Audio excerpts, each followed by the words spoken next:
And we have voice. All right, we're live. You're listening to the Verhoeven Effect podcast. I'm Conlon. I'm Nathan. And we have another very special episode. We're, Very wa- special episode.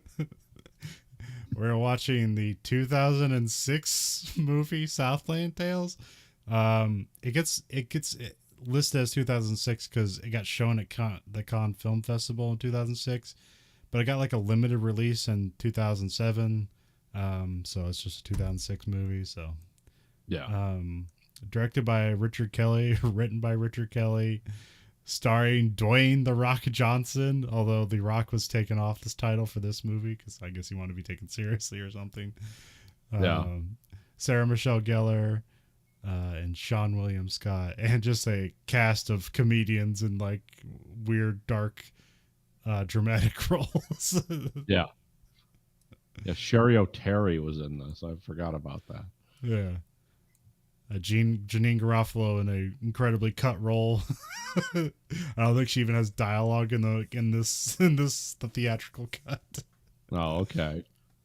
And you have Amy Poehler, Will Sasso, Kevin Smith. Justin Timberlake, Yeah. John Larroquette. So if you don't know who Richard Kelly is, he kind of like became a home box office hit with Donnie Darko, which came out like around the same time as 9/11, so it basically got kicked out of theaters because like nobody wants to watch that. Yeah. Yeah. That's not your right after thousands of people are killed in a terrorist. That's like, let's go watch this dark thing. It also involves a plane crash in the movie, but like nothing that like it doesn't mimic 9/11 or anything. No. But it's still, but became a huge hit on DVD.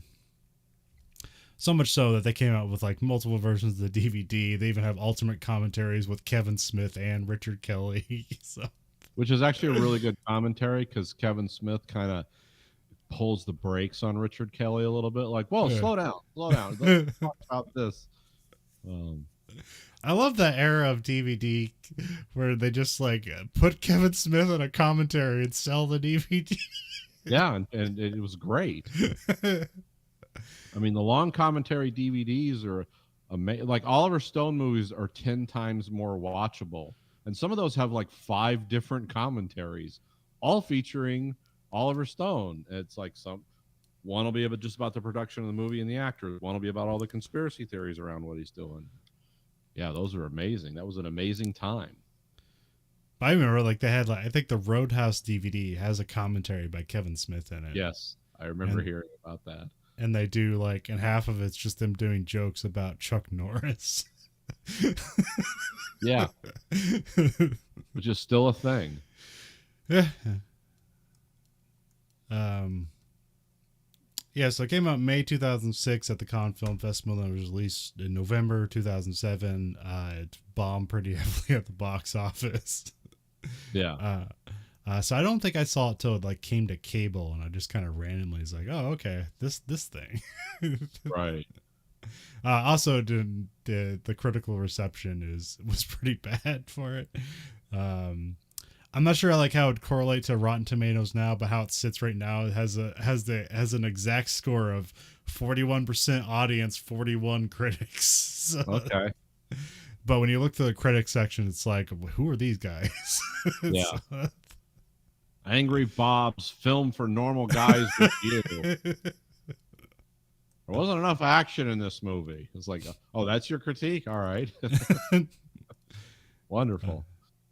Nathan, do you have a personal history with this movie? Like the first time you watched it, or Well, I remember or became like, aware of it? I remember like Donnie Darko, like immediately. Donnie Darko was like one of the. Remember Blockbuster? Like, you know, when you used to go to video stores, and Yeah. it's like, yeah, the cover art was catchy, and there was like 50 of them on the wall. It was like new release. So I got like Donnie Darko, and I watched that, and first I was like, that's cool. I don't think I'm smart enough to realize why it's so cool, but I enjoyed it.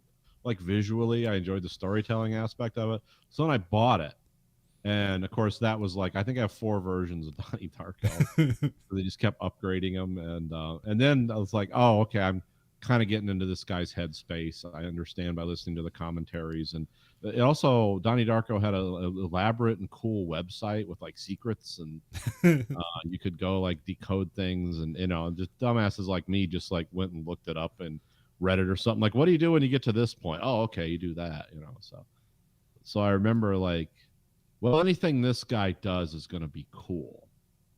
And I heard about Southland Tales, and it's like it's like, oh, he's making a how is it presented? I'm trying to think. Like, Richard Kelly's making a movie about a slightly in the future America where there's like elements of time travel and brainwashing and government control, and it's like, oh, this will be really cool because Donnie Darko was cool. It's like, he sounds like he's got a lot of balls bouncing there or whatever. And then I just remember hearing like, oh, they premiered it at a film festival and people walked out, and people described it as a brutal experience watching it, which to me didn't, like, in my mind, it didn't ring bells like, oh, it's gory and violent. It's like, oh no, they just were bored out of their minds. They couldn't drink enough wine to. Well, apparently he just like sent them a DVD of a rough cut, which means like no special effects and just raw footage. Mm-hmm. And was encouraged to do so by the people that ran the Cannes Film Festival.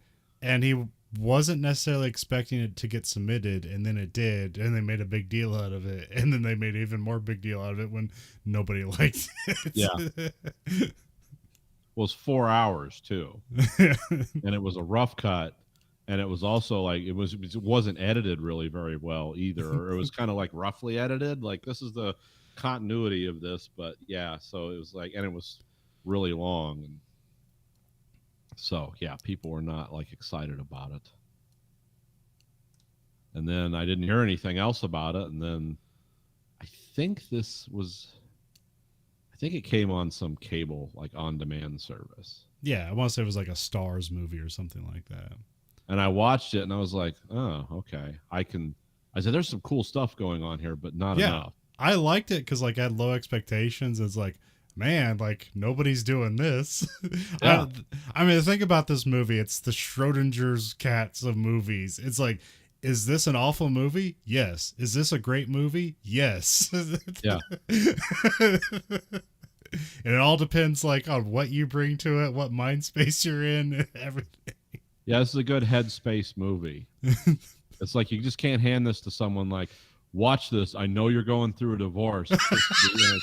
No, it's not the movie you give to someone who's like in a bad place, because they'll either hate it, they kill themselves, or get into some really weird stuff. It's something you gotta.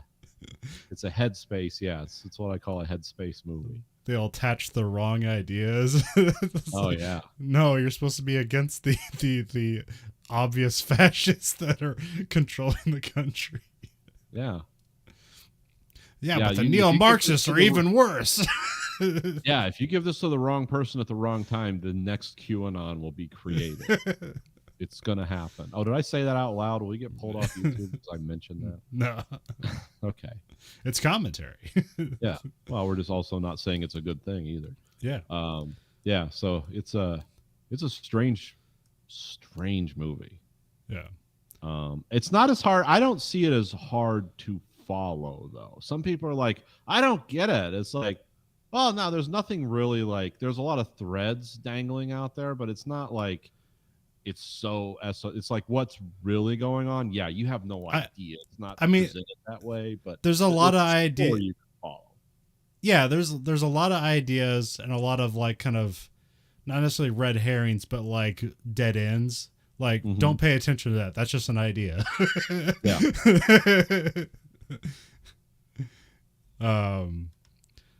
Yeah, some people I would say it was just like some art school students like got given like millions of dollars to make a movie. Although like apparently this only costs like $15 million to make, which is like astounding. Yeah. Because like for the movie cast they have, because yeah, I mean like the special effects like are leave you wanting, but like how for like what it's shot and how it looks, like it looks looks great. apparently like they got to finish the special effects and they paid $1 million for it, and I was like, okay. But I don't know, like, yeah, it's 2006, so I don't know like how hard it was to do special effects at that time. I don't know. I think Like, it was hard to do it in the time constraints they were yeah. given, because this movie like lost its like franchise distribution deal after Con. So they were like rushing around to find someone else to distribute it, and it therefore became hard to raise money to finish it. So they probably like, okay, we're already into this for 10, 12 million, whatever. Here's another million, do the special effects. We need it in 2 weeks. Like, that's, you get a lot of stories like that too. Don't know if it's true, but I'm guessing that's probably what happened. It's a really interesting movie for The Rock, because now he's like the biggest actor in the world right now. He is like, he looks, for what he looks like now, he looks incredibly small in this movie, even though in this movie he's still a giant man who's muscly. Yeah. But he's like twice as big now. I think his head is actually larger now. Yeah. He hit the gas, and yeah, I mean, yeah, because he's well into adulthood by the time this movie's made, and his head's now 2 times larger. That's normal. I'm not sure about his drugs. I mean, he probably does human growth hormones and stuff. But also, if you follow his Instagram and stuff like that, I don't. But you just happen to see it all the time, just because he's The Rock. It's like it's 4 a.m. We're jogging 15 miles. Yeah, like that. Yeah, and eating 8 pounds of salmon. Like, so to keep that body weight, he is just eating a lot of food. It's not necessarily all drugs. So, I mean, you'll get bigger if you eat a lot. Trust me, I know.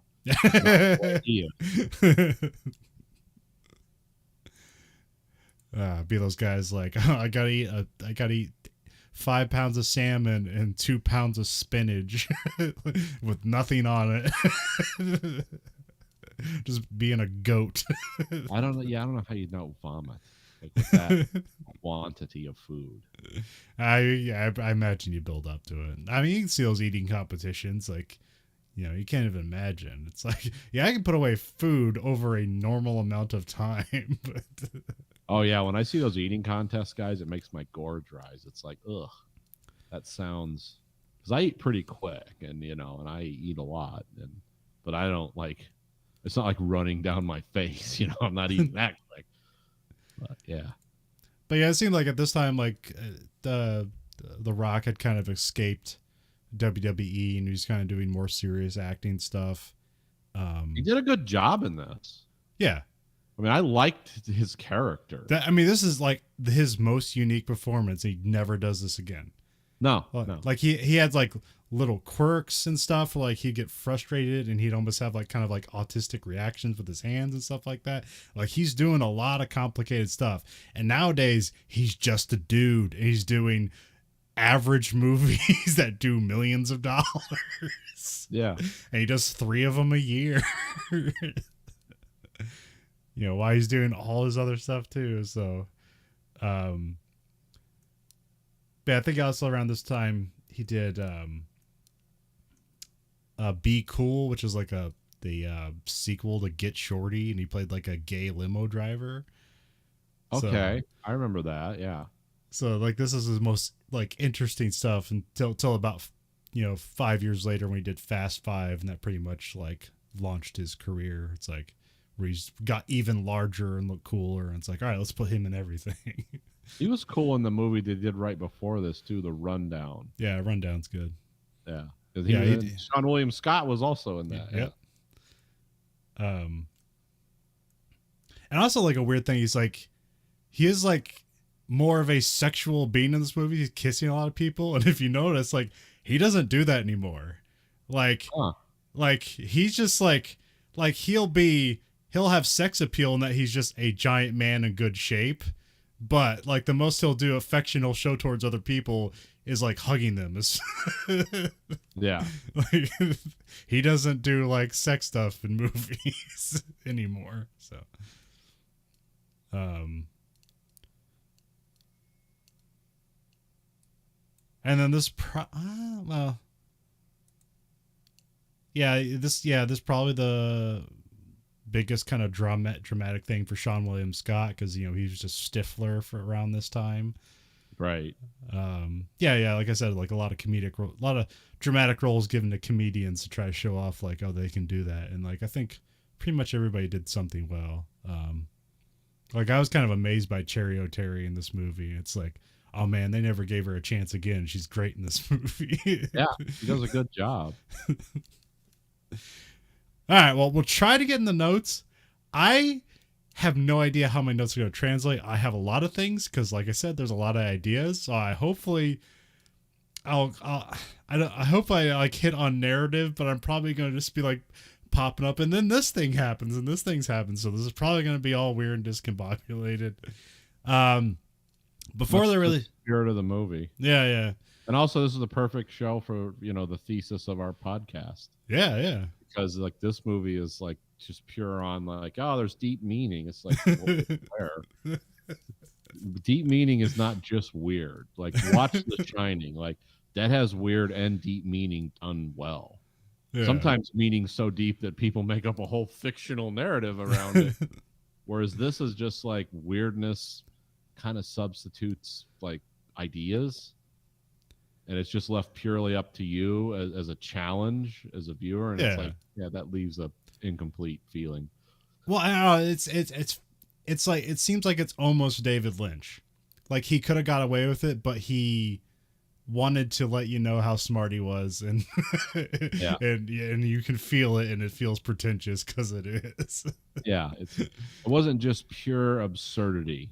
Yeah. For the sake of absurdity. Everything was supposed to be ascribed some kind of special meaning. I mean, it's supposed to be a satire, obviously, and a comedy and a drama all at the same time.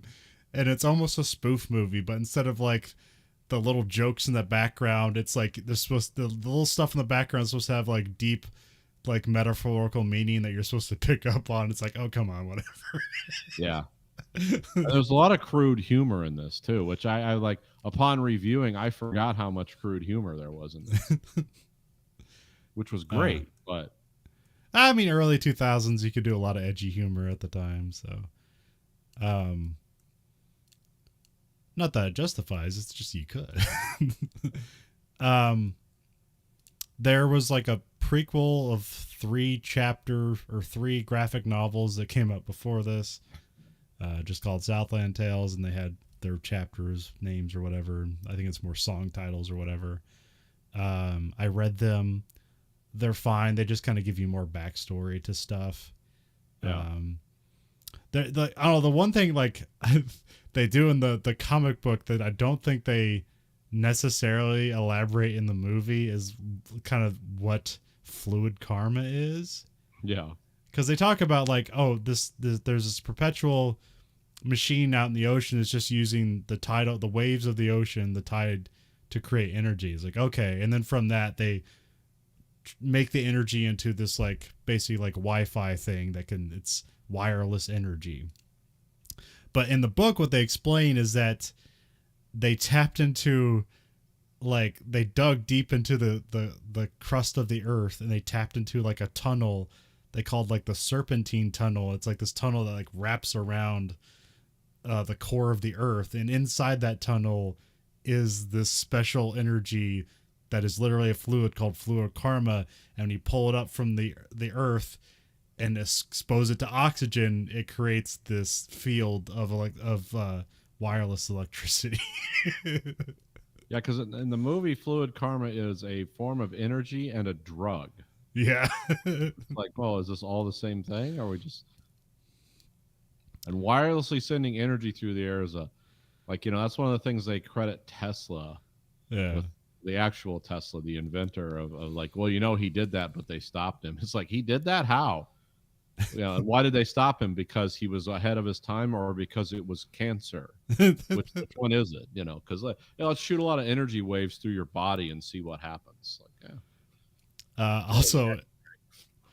Also in the books are like pages from the power script that what's her name? Katrina, or it's Krista Now, like she writes. Oh. And that Boxer writes. And so there's like pages of that, and I think it was like literally because this was a different script before he read it before 9/11. I think there was still like nuclear explosions going off, but it's like a cop and a stripper like have to save the world, and there's like a baby that has no bowel movements because it's just like it's eating stuff and it's being turned into pure energy or whatever. Yeah. And I think that is like the original script, and there's like this weird metatextual layer where it's like the original script is inside the movie and it's just a blueprint and what do you call that, like when you can see into the future. Oh, it's just like an augur or something of the future. Yeah, It's like a clairvoyance or prophecy. Yeah. Document. Yeah. Yeah, Okay. so it's like it's basically like, oh, the first draft is the prophecy within the second draft. Which is clever. Yeah. Again, if it paid off in any way other than Yeah. just clever, you know. All right. Yeah. All right. Well, I'll attempt to get into this. Act 1. So I did have the act split up by kind of like guessing where the act structure was, and then at the end of it, I just moved it to like when they have the literal like titles and they have like chapters, and I changed it to that. So, all right. So we have like a home video. Some kids are shooting a home video in a mirror. It's July 4th, 2005. There's a 4th of July celebration in Texas. We see support the troops flags because the Iraq War was going on at this time. Then we hear an explosion, and then we see a mushroom cloud that fills the sky. And then you have people screaming, and then we cut to like kind of like a news broadcast, and there's just like random images all over the place. And Justin Timberlake is giving the voiceover. We got graphics. There's news footage. There's like storyboard drawing, and those drawings are from the comics that I talked about previously. There's nuclear attacks in Texas, one in El Paso, and one in Abilene, Texas. And then it says America and Iraq. And so we have August of 2005 or 6. America reinstates the draft. Then it's declared World War III, and we're fighting a war in Iran, Syria, North Korea, and Afghanistan. And because of that, America's cut off from oil, and so it pursues alternative energy. Here they just list hydrogen, hybrid electric, ethanol, and biodiesel. There's probably like way more stuff now because half that stuff isn't viable nowadays. Yeah. Ethanol is viable if you want the rest of the world to starve, which some people would think, well, yeah, okay, you know. I mean, also ethanol just seems a way to give farmers money, so you know, I guess that's good. But there's better things they could be growing. Yeah, like weed. Or was it? Or I'm not even sure if they can grow that here. It's like sweetgrass is a better Switchgrass. Yeah. Yeah, that's what makes the most. But the problem with ethanol fuel is you all that biofuel, that switchgrass you grow and ferment or whatever you process it. It also requires a large infusion of natural gas to make it viable. So it's like it's not just growing out of the ground and fermented and your truck's running on it. Also, the mileage you got off E85 vehicles was horrendous. Some of those trucks, it was literally like 8 miles to a gallon less or more. So, because I remember they had the E85 pumps around here. Yeah, there's some around here still. Yeah, they still have some, but. So it says America fear leads to a Republican majority in the Senate, and there's a Patriot Act expansion. They institute a interstate travel visa, so you can't go from state to state. There's like a border in every state. Yeah. Which pretty much doesn't make it America anymore. But you know, we're in so much fear that's what you have to do. And because of this, there's dissenting liberal extremists that emerge called neo-Marxists. Yeah, in this movie, it's one thing I've noticed. The Republicans were named, like the Republican Party. The Republicans are doing this. You do not hear about the Democrats, other than you hear, like a few like like it's Clinton Lieberman, which I assume would be Hillary Clinton, Joe Lieberman. Yeah. Like that was the opposition running because this was the end of Bush's term in 2008. There was no Obama. but you never hear like the Democrats mentioned. It's just the Republicans versus the neo-Marxists. And and the neo-Marxists aren't necessarily representative of the liberal party. They're just like They're just terrorists. They're just angry. It's just basically, the Democrats have become ineffective, so this is what they've become. Yeah, or it's what like Portland moved to Los Angeles. Also, like, I think in the commentary, like, he talks about this, even though it's not, he doesn't put Obama in this. Like, he says a lot of this movie is about like what happens if Obama doesn't get elected, which is a kind of a weird thing. To pin your hopes on. In retrospect, it's like, maybe at the time he wrote this, it's like, oh, Bush is a monster, worst Republican president yet. It's like, yeah, just wait. He will go through a rapid rehabilitation in the real world. I think Obama did a fine job in considering what he was given, which was total garbage. Yeah. Here, handle this war. Oh, and we didn't hold anybody to any standards, so the economy's fucked. And our money's essentially worthless. We're pouring trillions of it into the system, but yeah. And for like conservatives that just hate Obama because he's a liberal, like, remember, nobody kicked more people out of this country than Obama. Yeah. And nobody loved to light up wedding parties with hellfire missiles more than Obama. And Obama had bin Laden killed. Yeah. So he sat there and watched. I mean, he didn't clap and cheer, but he was like very interested.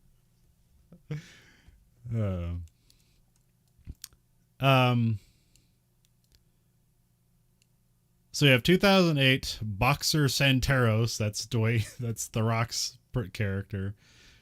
Disappear, and he's married to the daughter of the vice president of the Republican candidacy. Frost, right? Yes. Yeah, we never meet who's running for president. It's always the vice president, because the guy who plays the vice president was Donnie Darko's dad. Oh yeah. And like that, Frost's wife like runs this company that's like is like the Uber surveillance state, and she runs it called ID US Ident or something. Yeah, ID and or yeah. I have it written later on. We'll find out. So he disappears on the verge of election, and the Republicans are trying to win California. Although there's a ticker that shows California and how many like electoral votes it has, and it says 55, and then it counts down to 54. I'm like, wait, what's that about?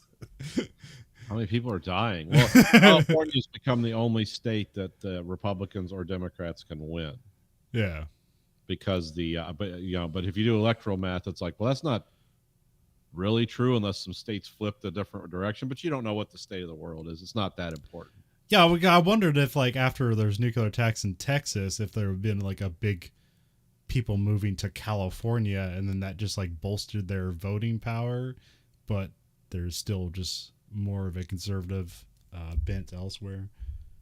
And one thing they didn't talk about in this movie that I was waiting to hear about when I first watched it, because there was always conspiracies within conspiracies, and, is because it was the Trier Corporation was ultimately like pulling all these strings, and all these groups that were supposedly opposed were actually not, or being manipulated. But they never talk about in the movie, like, who set off the nuclear weapons. Yeah. And probably because that was soon after 9/11, where it was gauche to have theories about, oh, the government did this itself to sow chaos. But I think if they did that nowadays, they might just say, oh, we did it to ourselves to put these people in power. I don't remember if they talked about that in the comics either. No, they specifically in the comics, they say nobody knows who did it. Okay. That's all the information you get.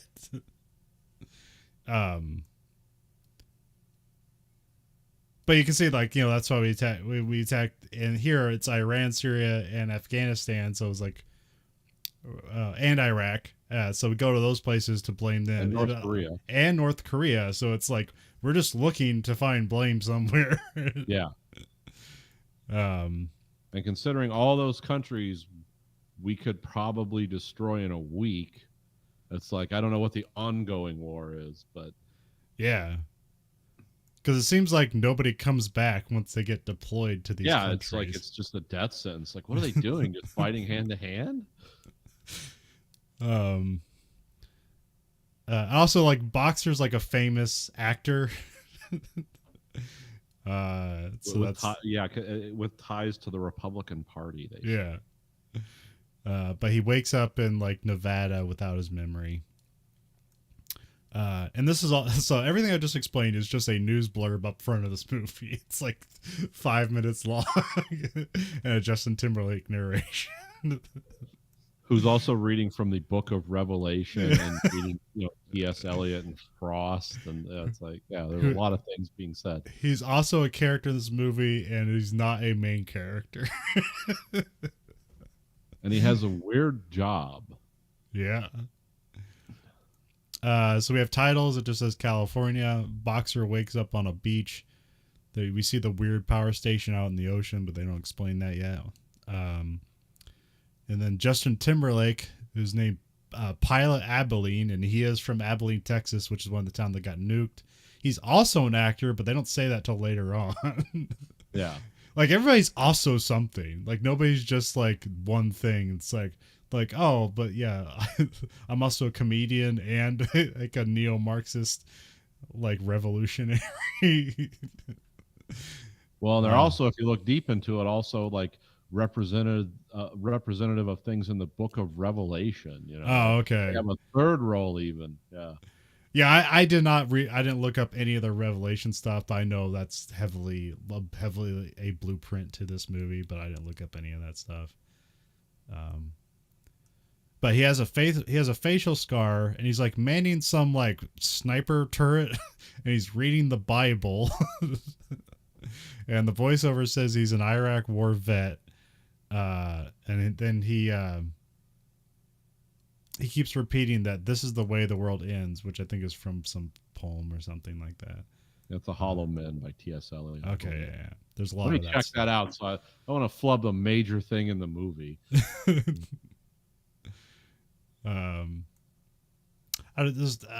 Does he quote stuff from Robert Frost? I don't know who Robert Frost is. I just know the name. It's The Road Not Taken. Yeah. Oh, okay. Do you think the Frost politician has anything to do with that? Probably. Means everything kind of connects. Yeah, all the names in this movie are insane. Yeah. But they're great. I do like how insane this movie is. Oh yeah, it's weird. Yes, the thing he's saying about not with a bang but a whimper, but well, T.S. Eliot says the world ends not with a bang but a whimper, but they've kind of interposed that. Okay. Because it ends with a bang here, which is a reference to like all kinds like gunfire, explosions, and sex, which are all like prominent themes in this movie. Yeah. And then we have titles again. It says 4, so it's immediately confuses you. It's like, what happened to the other 3? It's the comic books. Damn, Star Wars prequels again. Yeah. And the title's Temptation Waits, which I don't know if that has reference to like music and stuff like that. Because there's a lot of references to music. There's a lot of things where it's like he's pulling from, poetry, the Bible, and just like lyrics from bands he likes. Which I think is great, but also it's like it can be very annoying and up its own ass. Yeah. Like this is the Mobius strip of being up your own ass of movies. Oh yeah. It's U.S. ident. That's the government control. The government decided that the only way they could have control and keep America safe is to run the internet through this company called U.S. ident. So basically, they control all the information going on the internet. At least through the internet. There seems to be sub-internets that people create to get around it. We see Boxer looking in the mirror, and we see Krista Kapowski is also known as Krista Now, is Sarah Michelle Gellar, and they've written a screenplay about the end of the world. The screenplay is called The Power.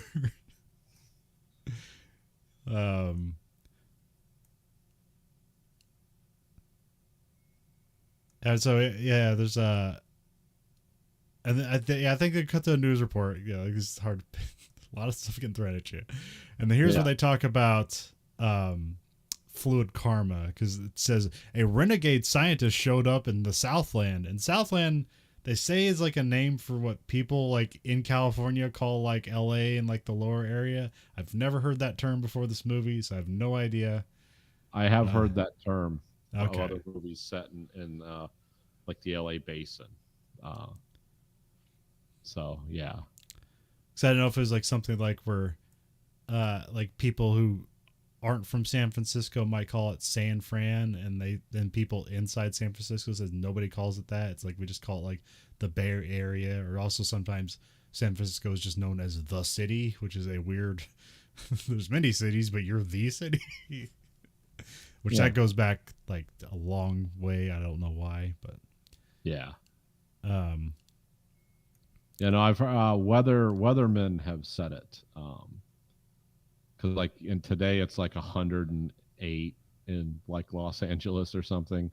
Because it was humorously enough, they asked people not to charge their plug-in cars because the load on the electrical system was going to be so high. But yeah, the one weatherman said, yeah, in the Southland it's going to be like burning hell today.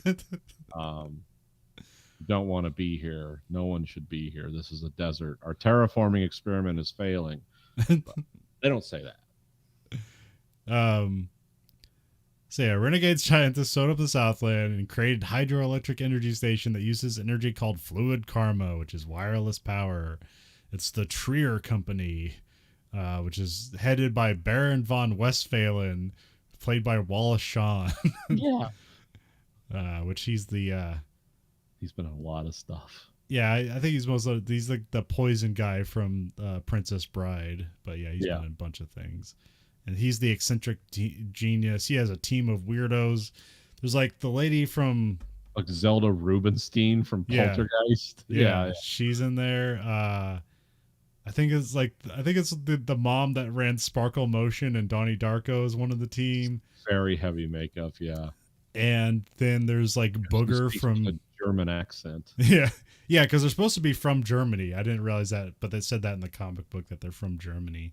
Yeah, that sounds about right. Because Trier has like a different name. It's like IER, and I don't know if that has a German meaning or not.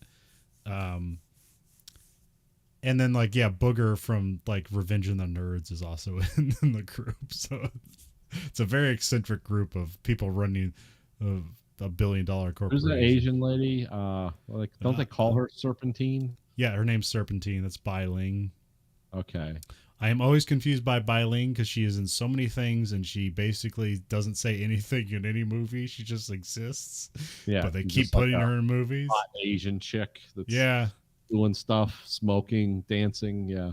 And I thought it was like, did they just do that in the mid 2000s? But I guess her first role was in The Crow, which she basically did the same thing, which is like, I'm hot and mysterious. Yeah. And if you look at her Internet Movie Database, like she has like 20 things in post and production. So people are still mystified by Bai Ling. Yeah, because she's a Chinese actress too, right? I have no idea. Did stuff in China also. I know that's where she's from, is China, but okay. Because China has that weird like massive music or movie industry like we don't know anything about, but yeah. It's like, oh, it's like 900 million people saw this movie. What? It's like, okay, yeah. Yeah, there's a book I've been meaning to read. It sounds fascinating, called Red Carpet, which is basically about Hollywood trying to like bend over backward to appease China so they can get like their movies in the market. And it worked at first, but now it's not anymore, because now the Chinese people, they have their own movies that will make $1 billion inside China and nowhere else. And so they're fine with that. So they don't need these American movies like pretending to kowtow to China. Like I think they have a term called vases for like when they just put Chinese people in American movies, where it's like they're just in the background and look pretty, but they don't do anything. Oh wow! Okay. I've never heard that term. So yeah, now Hollywood's like backing off that stuff because I think like Disney's even now like they won't edit their movies anymore for China. They're just like, all right, well, we're just not in China because it just the money's Yeah, not there. doesn't China like they don't want any homosexual characters Yeah, and there's all kinds of rules like that, the things you can't say or talk about or yeah, I know like Transformers was like they set some of the action scenes like in China yeah. just for no reason. Like just because to get the Chinese audience in. Didn't have any Chinese characters or anything. It's just like this happened in China. When that big wheel was destroying things that was happening somewhere in China, they said. Also, they were obtaining a lot of their financing to make movies from China because American banks won't give them money anymore because every other thing they do is a bomb. So they started. That's when things became real safe superhero. Like, yeah, everyone likes this. Yeah, and it like crosses usually cultural stuff where it's like, oh, it's big action. Like you don't need dialogue for that. It's like everybody understands big action. Anyways, I can't remember how we got there. We were just talking about the Trier crew. Oh, okay. Oh yeah, Biling. Yeah, that's right. Yeah, so we have Will Sasso, which I forgot. I don't think I wrote his name here. I wrote it later on. He has a weird name. I mean, yeah, they all have weird names. Okay.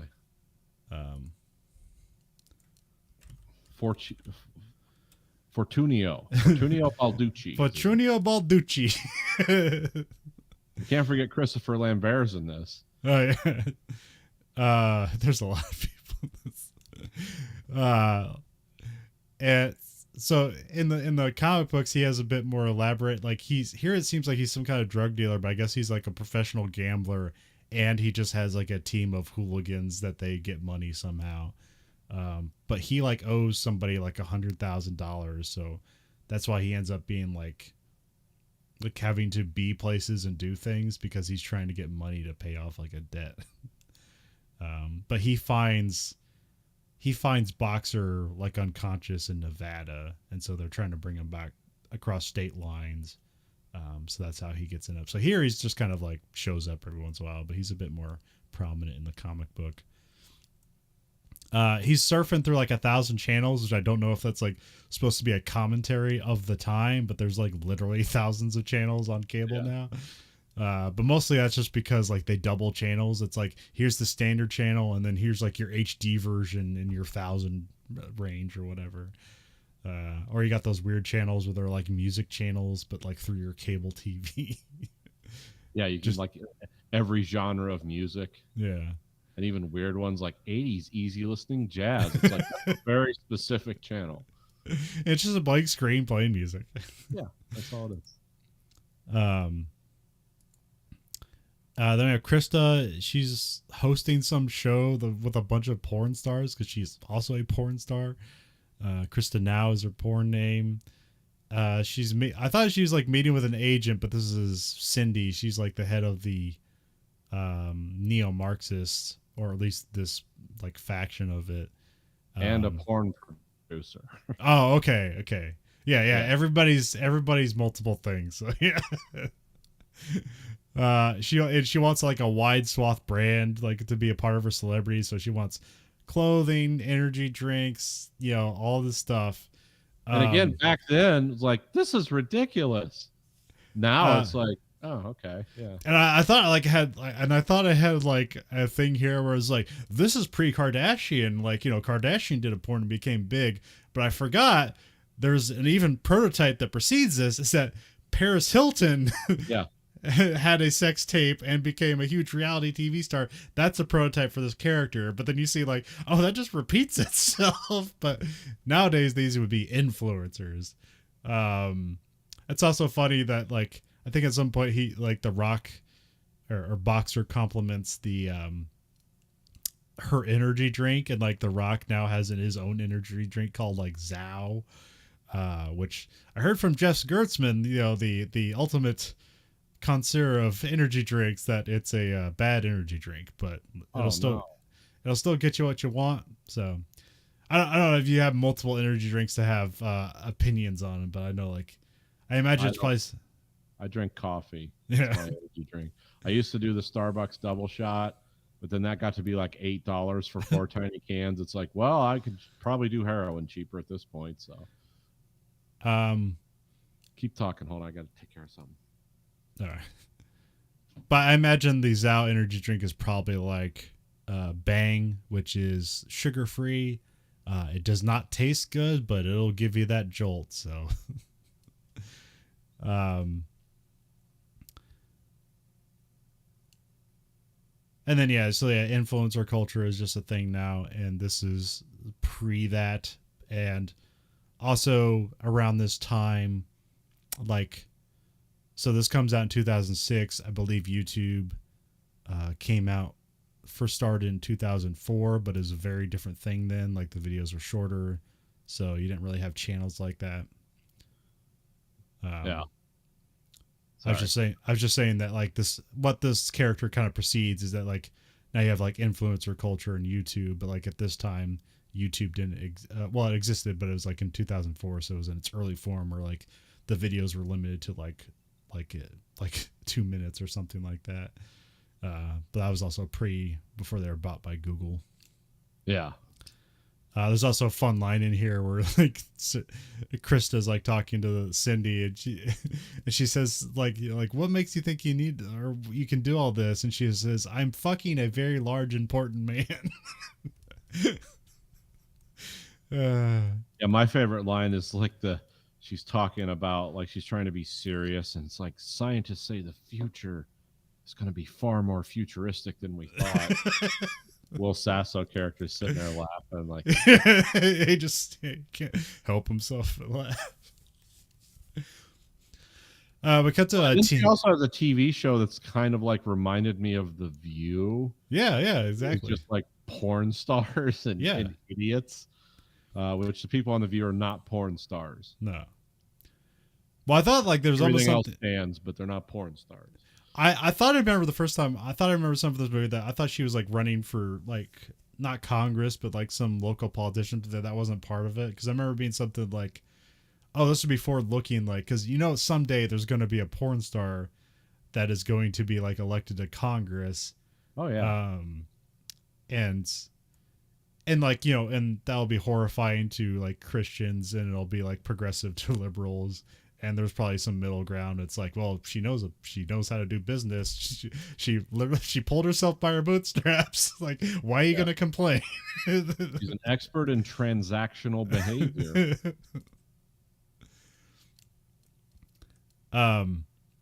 Because there's a team at US Ident, and they're looking for boxers, so they're going over the data they have. We have John Larroquette here, and Frost. I'm gonna mix up a lot of things. There's gonna be a lot of things where I just say the actor name rather than the character name, so I apologize for that. But yeah, hey, you're not coming to us for any clarity on this movie, folks, because this movie's confusing. Everybody has like two identities anyways, so here we go. Yeah, we're not going to clear this up for you, Eddie. We cut to the neo-Marxists. They have like fingers on ice, which I'm not sure they explain, but essentially it's a way that it's because you vote with your thumbprint. Well, so and the comic book, enough fingers, you can change the vote, I guess, because they keep saying thumbs for democracy or something. Yeah. And they explain a bit more in the comic book where they have that like everything is basically done by thumbprint. Like ATM is thumbprint, everything is done by thumbprint, and it's ran through US Ident. Yeah. And so the neo-Marxists figured out that if they just like, they'll buy people's thumbs and they'll basically like run them around the state and vote in each county with the thumb, because apparently they can do that. And so they can defraud the election. Yeah. So, for your MAGA conspiracists, this is their wet dream. Yeah. It's like, see, it's true. It's true all. See, this fiction is true. We got him. Play Hail to the Chief for Donald again. Dun, dun, dun, dun, dun, dun. Yeah, I mean, it probably would make, if they came up with that, It's like, well, what happened? It's all explained in Southland Tales. But people would be like, oh yeah, it makes perfect sense. Our veterans can't vote because their arms were blown off. Yeah. Our precious troops. How that we always vote against every spending increase to help them. It's like, oh, they were defrauded by the neo-Marxists led by Hillary Clinton. It's like, yeah, just give them ammo. They'll fire it. Then we cut to Cherry Terry's buying blanks from an illegal arms merchant with who's Christopher Lambert. Yep. I don't know what the status of guns in America is here. It seems like most average people don't have guns because she's buying blanks, but she's making it like an illegal deal. But she just could be getting it off the books, so she's not. They can't trace it to her. But I don't know. They don't necessarily like. In Republican America, he seems to focus on, I doubt guns would be illegal. But she also needs the UPU 9, which she also buys the gun because it's the ones the police use. Yeah. Or the urban pacification forces are called. And she starts writing him a check, and he's like, I don't take checks. And so she beats the crap out of him and takes the gun and the blanks. Yeah. But she leaves the check, supposedly. So. Yeah. Yeah, it is kind of cute. It's like, I'm going to write a check for my, black market arms. That's funny. It's just the little things in this movie that are, fun. Yeah. And then she asks about the rocket launcher. Which will come into play later. Which is that's a Syrian missile something or another. I think you can't have it. Isn't it just a Stinger missile, or is it just a hodgepodge of stuff to look like a rocket launcher? Yeah, I mean, I could be. I don't know. I'll have to check my closet and see what my Stinger looks like. We're failing our gun fans. Yeah. So we have Ronald Tavener, played by Sean William Scott. He's staring into the mirror, and there's a delay in his reflection. It's a really cool effect that I imagine was very simple to do. Yeah, it was very, because it went on for so long. Yeah. It was that's mind bending. If I actually saw that, I would freak out. I would throw something at the mirror. That would scare me the hell out of me. Oh yeah, when we get an audio reverb loop when on here, sometimes we can make that happen unintentionally, and it becomes impossible to talk. Yeah. No matter how hard you try, because your own voice is on a delay, and you're almost just stepping over your own words.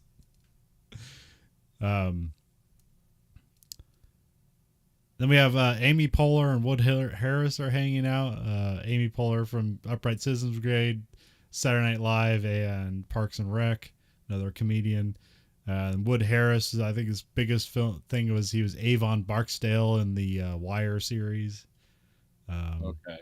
He does a really great job here because he's I don't know what his background is, but Amy Poehler is her thing is improv comedy, and they have a great rapport. Yeah. Yeah, because I recognize that guy from The Wire immediately. Yeah. Oh yeah, that's right, he was in this.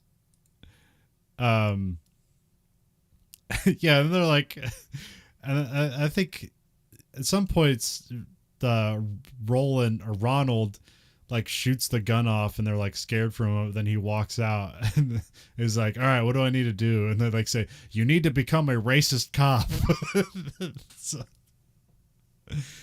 here they say he's impersonating his twin brother, Roland Tavener. And he's supposed to be an actor, and then his brother was brought back from Iraq, and he's a cop. And so they drugged him and took him over, and then he's going to pretend to be his brother so they can impersonate a cop and make something go viral so that they can make the Republicans look bad. Yeah.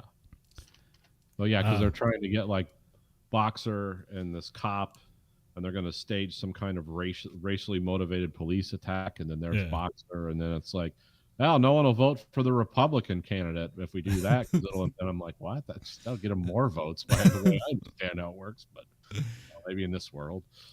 I mean, all the votes that matter in because this is all about the California votes in this. Yeah. So you never know, that could sway California. So like they all meet with Fortino Balducci, that's Will Sasso's character, and Krista and Boxer are there.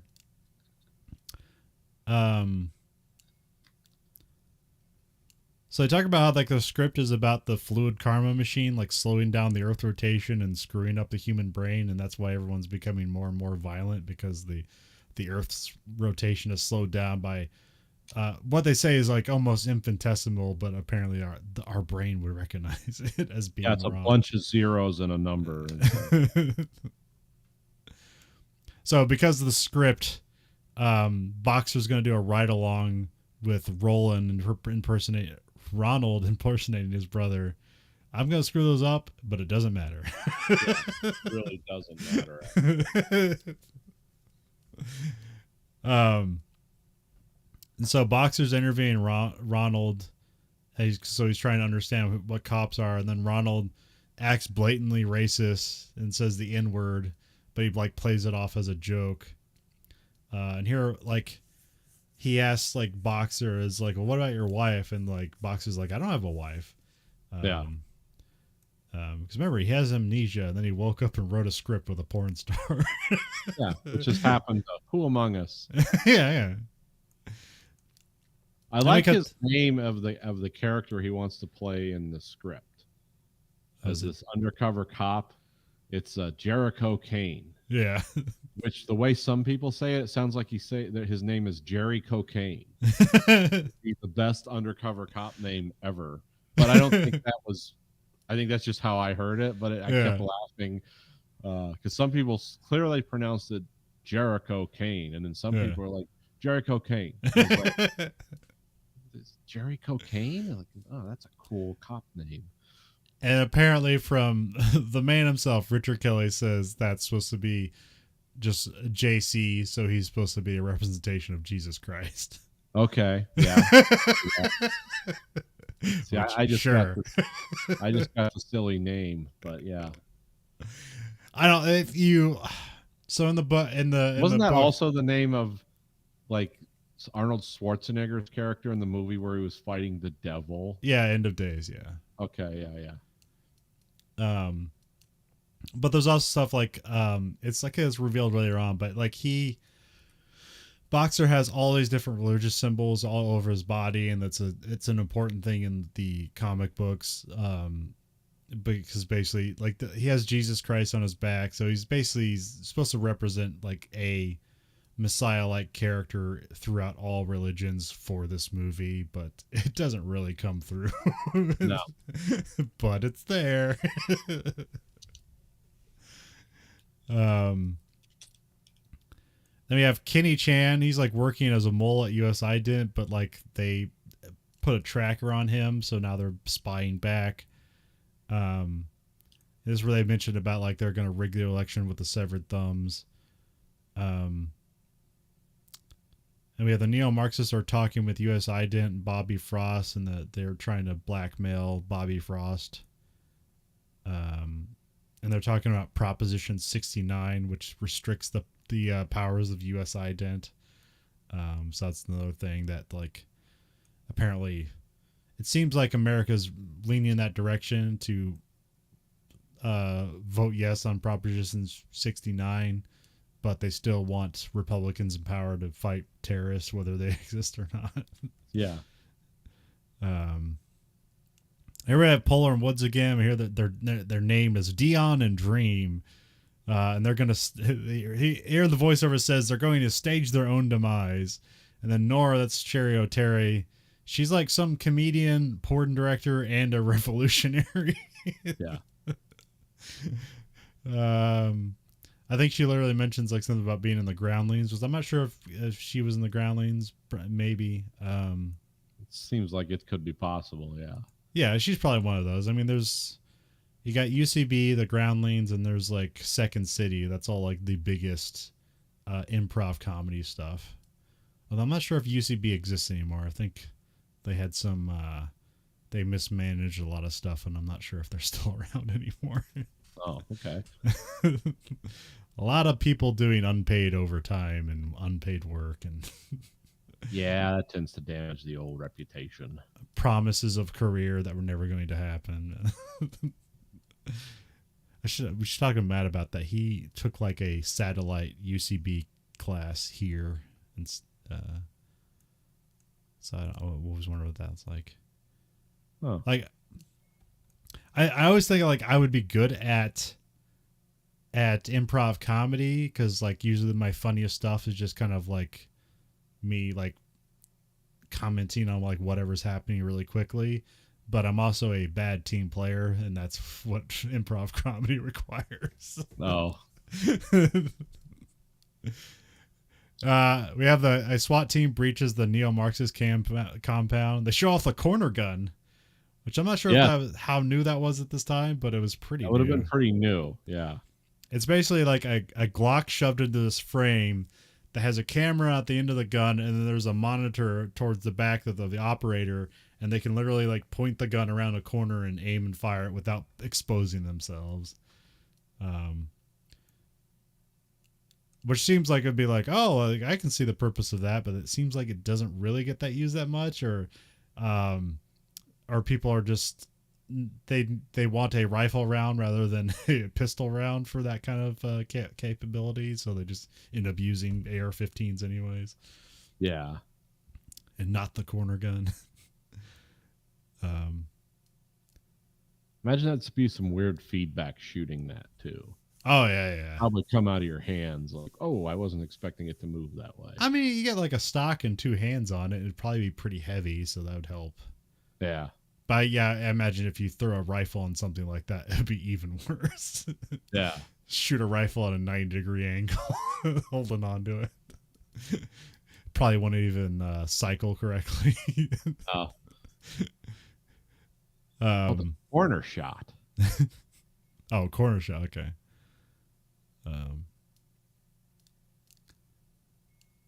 Oh yeah, there's also like a lot of like little people that work for US Ident, and they even have like a little person SWAT guy in this raid here. Yeah, I noticed that in like the background. I was like, what is that all about? I don't know if that's anything or just like it's just they're being progressive or everybody can do the job. Which is not something that the Republicans usually are. Yeah.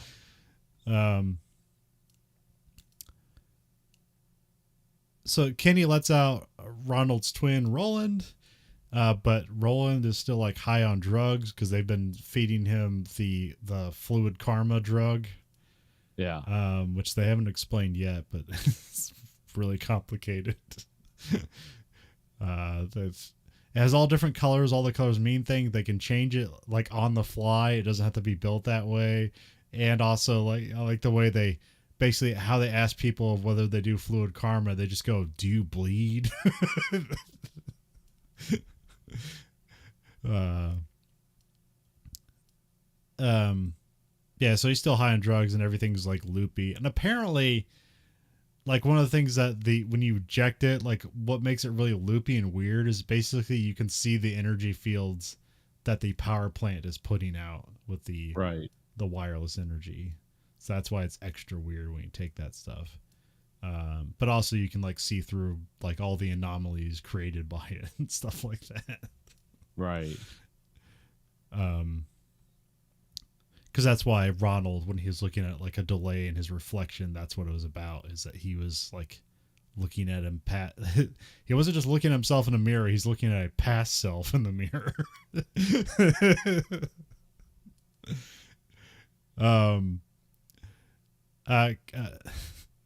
I also like when they're breaking in, they shoot a guy in the toilet, and I was like, is that Eli Roth? And yes, that was Eli Roth getting killed on a toilet. And so later on, there's just this giant comical toilet in this room that when Kenny gets shot, he dies in that giant toilet. I don't know if that has greater meaning. There is a whole thing, and there's some stuff here in the movie, and there's more stuff in the comic book about bowel movements and like the evolution of man and stuff like that. So that could be what that was about. I'm not sure. I mean, there's also like bowling pins with like Dick Cheney's heads on it and stuff like that here. Donald Rumsfeld and shit like that. Um, and then we have Boxer and Ronald have like a weird heart to heart when they're at lunch. I can't remember what they said. I just noted that it was weird. Like, I think they're just kind of like vibing with each other because they're both on fluid karma. Yeah. And like, did you see this weird thing in a dream? Like, yeah. I think This is when he names the, because Boxer is talking about like he feels like there's thousands of people inside him at one time, and he says that once you learn to hear all those voices and once and it's like deal with it, it's called the memory gospel, which is like the name of a Moby song and one of the chapters of the movie. So yeah. I think I was either a car ride or it might be here. He's talking about he has to have a bowel movement in 6 days, which is more of a theme like later on, but because in the Power screenplay, there's a baby who isn't having bowel movements because they're basically just like absorbing the energy, or the energy's going somewhere, but they're not. It's like whatever they eat and consume, it's like completely used by the body, and there's no bowel movement. And so here it parallels with Ronald and Roland as being like as exactly the same. So, okay. And then Boxer goes into a bookstore and he meets the weird Karma Fluid Energy crew. They read his screenplay and they're real happy about it. Like, this whole thing's like probably just some weird like LA commentary about like getting screenplays, and everybody loves your screenplay but nobody wants to produce it, or everybody wants to produce it but nobody does. I don't know. This is probably some LA commentary stuff that I can only assume, because we just assume like LA is a horrible place and nothing gets done, and the cool stuff is buried and we get like the most generic stuff from middle America. So yeah, that's what I can assume. I don't know the reality of it. So and then we have titles. He's told the future is just what exactly as he imagined, I think. Yeah. Well, that's all they like with Krista. She's clairvoyant, and the way her clairvoyancy comes out, that means seeing the future? Is that what clairvoyance means? I think so. Yeah. Anyways, she can see into the future, but the way she interprets it is by writing a studio screenplay. So okay. Because I think there's stuff in the books about like her character in the screenplay is like more representative of her childhood, and she was like adopted and raised by like very like evangelical people, and that's why she like is interpolating stuff with the revelations and the screenplay and reality, and that's why. And there's something about a flight she was on, and like she was exposed to something that's what gave her powers to see into the future. She was flying over the desert when the stuff happened with Boxer and Roland. Oh yeah. That's because that's why she has this second sight now. But she was like 20,000 feet above it, whatever happened. Yeah. But also everybody else on the plane had amnesia except for her, and she got these powers. So you have Act 2. So we get titles. It says V, Gospel, as you're talking Memory about. Gospel. Yeah. Here we have Starla. She's part of ID. I keep Starla von Luft. So she's it's not an accident that a lot of the people on the Republican side and the Fluid Karma Energy Trier people have very German names. Yeah. I don't think they're being too subtle there. But she works for USIDIT. She's eating Cheetos and she's watching bathrooms at LAX. And her coworkers are commenting on it. It's like, she's been watching bathrooms for 24 hours. We got to get her off this. But apparently she read the screenplay, The Power, and now she's obsessed with Boxer.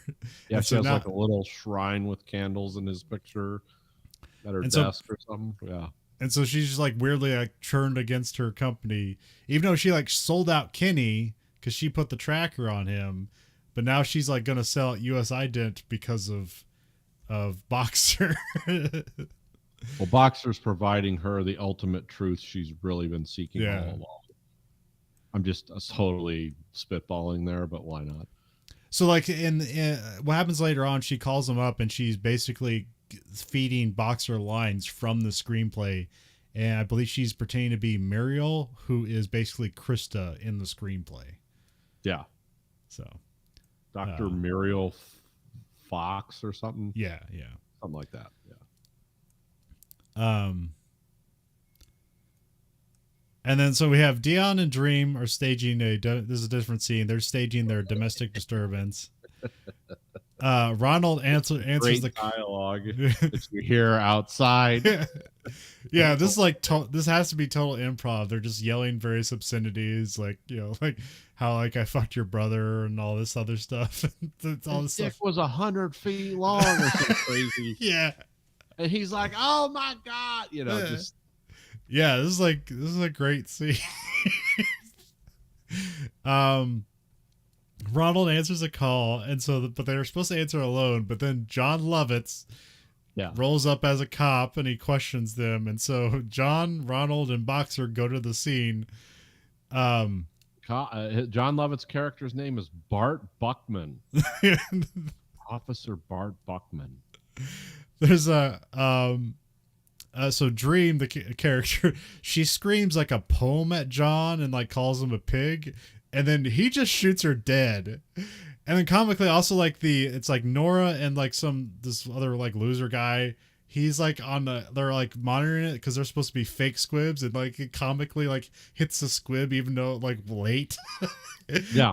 It's like, wait, she's dead, and they hit the squib, and it's like, this is weird. Yeah, it was very strange. And then he shoots Dion. They're coordinating, or the guy activating the squibs thinks he's coordinating it with the gunfire. Yes. But actually, it's like they're laying down dead with blood all over him, and then the squib goes off again, and everyone's like, "Huh?" Because Roland and Boxer have no idea what's going on. Yeah.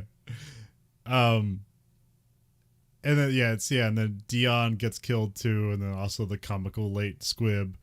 And then John takes Boxer's camera because Boxer has like a camera. He's filming this. He's trying to get into his role, or whatever. So he takes the camera from him, and he tells them both to leave. So they both run off in opposite directions.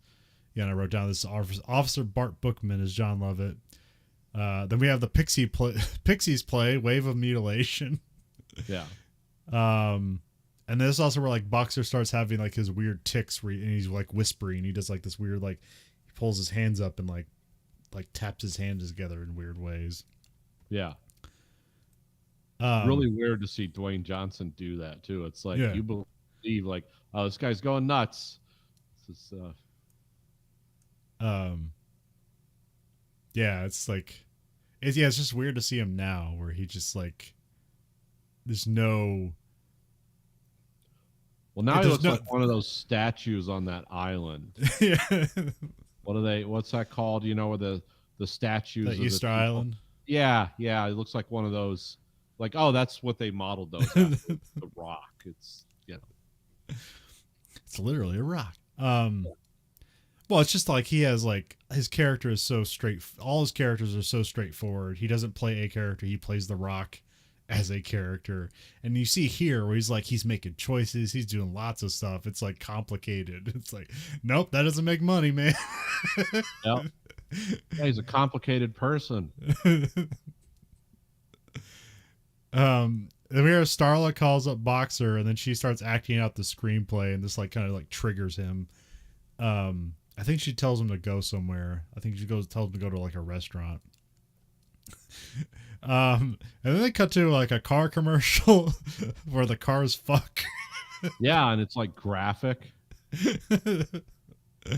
Because they're trying to sell, because they have a vehicle that can operate on the fluid karma field, so you basically never need to fill it up. It just needs to be within the field of electricity. It's called the Trier Saltaire. Yeah. And then we have graphics of where the cars are having sex, and it's vividly shown is like, how did they get that in the movie? Like, he was like, yeah, go with that. I mean, I guess it's not humans, but yeah, there's like one of the cars, the tailpipe turns into a penis. The other one's just very explicitly a pussy, and they just start merging together. So. Yeah, and like the suspension changes, and it looks like a couple of horses going at it or something. It's like, this is. And that's their car commercial, for the public. Well, it's like, yeah, because like the vice president, Frost and Newhouse, which is John Was it lower Larroquette, credits? Okay. is like, that's the commercial. Who thought that was a good idea? And they're like, oh, that's for the European audience. And they're like, oh, okay, yeah, that makes sense. Yeah, and they're at like some party or whatever with the U.S. ident people in Trier, because they have to like work because they're trying to get the California vote, so that's why they're working with Trier. Because like, if we get his endorsement, like we'll maybe win California. Yeah, and also he's evil, so who else are we gonna deal with? Yeah. And then Boxer ends up calling up John Larroquette's character Vaughn Smallhouse. Yeah. This is where he tells him to go to a restaurant. Okay. Yeah. Then we cut to like we have Ronald tells Nora that Dream and Dion are dead, like for real. Like, no, we just staged it. Like, no, like I actually got shot. And then Nora drugs Ronald and kicks him out of the car. Also, there's the weird guy in the background missing a thumb. He like skates off in the background, and then she takes the car, and then she ends up hitting him on like the way back. And then drives back over him and drags his body under the car. Yeah. So it was like, oh, what's that about? She turned on everybody, which she kind of did. I don't know. It's weird. Well, he said he wanted out. He didn't want part of it anymore, and she was like, Yeah. "Yeah, fine, get out." And then she's gonna kill him. Yeah, but she's also like on like. It's just like she's both working for and against the neo-Marxists. I don't know where her true loyalties lie, or what her purpose, or what she like intended to get out of this, or if she's just like trying to blackmail, like multi-level blackmail. Well, my interpretation was that both the neo-Marxists and the Republicans were under the control of the Trier people. Yeah, and it was always like, yeah, she was just like the agent that was supposed to. It's like, what's her real name's the von Baron Westphalen or whatever. Yeah. Which is funny because that was like Karl Marx's wife. Like, the connection there, right? Yeah. Yeah, he's supposed to be a descendant of Karl Marx. Right. So it was. But yeah, so they're always the people in charge because that guy's like the Antichrist, and the they said he will lie to everyone is how the Book of Revelations describes the Antichrist. Okay.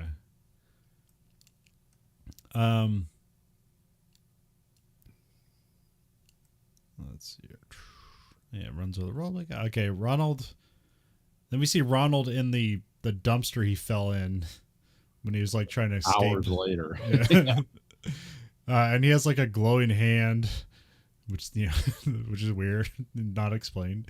He's like, "Oh, cool," and he puts up a middle finger, and he's like, "Oh, cool." Yeah, he's happy with it. Yeah, he seems energized by it. Hops out of the dumpster, and he comes across Christopher Lambert, who gives him a phone. And then once like Lambert kind of like figures out who he is in the background. And so then he holds him up and drugs him and puts him in the back of his ice cream truck full of guns. Yeah. Then we have Boxers brought to like some high society party at some mansion, and he meets his wife, which is played by Mandy Moore. Now here we find out, and then we cut to another scene where we find out that Nora was in cahoots with Officer Bart Bookman. They kind of like. He kind of puts his hands around her neck and he goes, "Do you want to fucking watch a movie?" So this is pre-Netflix and chill, so Yeah. Which when the excerpt of commentary I saw from this, like he said, like that will have deeper meaning later on, but For who? The audience? Like, are they supposed to have sex after they watch this movie, or? I think I missed something there, but It's a lot, I'm sure. Krista is also brought to the mansion that Boxer's at, and so Krista starts like sowing dissent amongst the Republicans and Barron. And remember, they have this great song that she did too, the single. Horniness is not a crime. Yeah. Which was actually like well done because not because it was great, it was funny, but it also sounded exactly like a who was the big one then? The one who went nuts. Britney Spears. Yeah, that was like it sounded like a Britney Spears song. It's like that's how they produced it, that's how they made it look, and it was. Yeah, I forget the lyric. There's some lyric. Actually likes it. He's like, listen to your single, and she like gives him a thumbs up and a peace sign when no one's looking. And... Well, it's also like somebody has a movie there. It's like called like Cockstuffers 2, and like all the men are kind of like, yeah, she's really good, and then like Mandy Moore is like, the fuck are you talking about? Cockstuffers 2? What seems like dialogue written by Kevin Smith. Like this sounds like a lot. A lot of the juvenile stuff in this was because there was almost none of that humor in Donnie Darko. There was a little bit, but not like, here. It's like, but this is also a very different type of movie. Yeah, but also stuff. But also, it's like it's kind of doing that David Lynch thing where it's just like multiple characters on completely different wavelengths.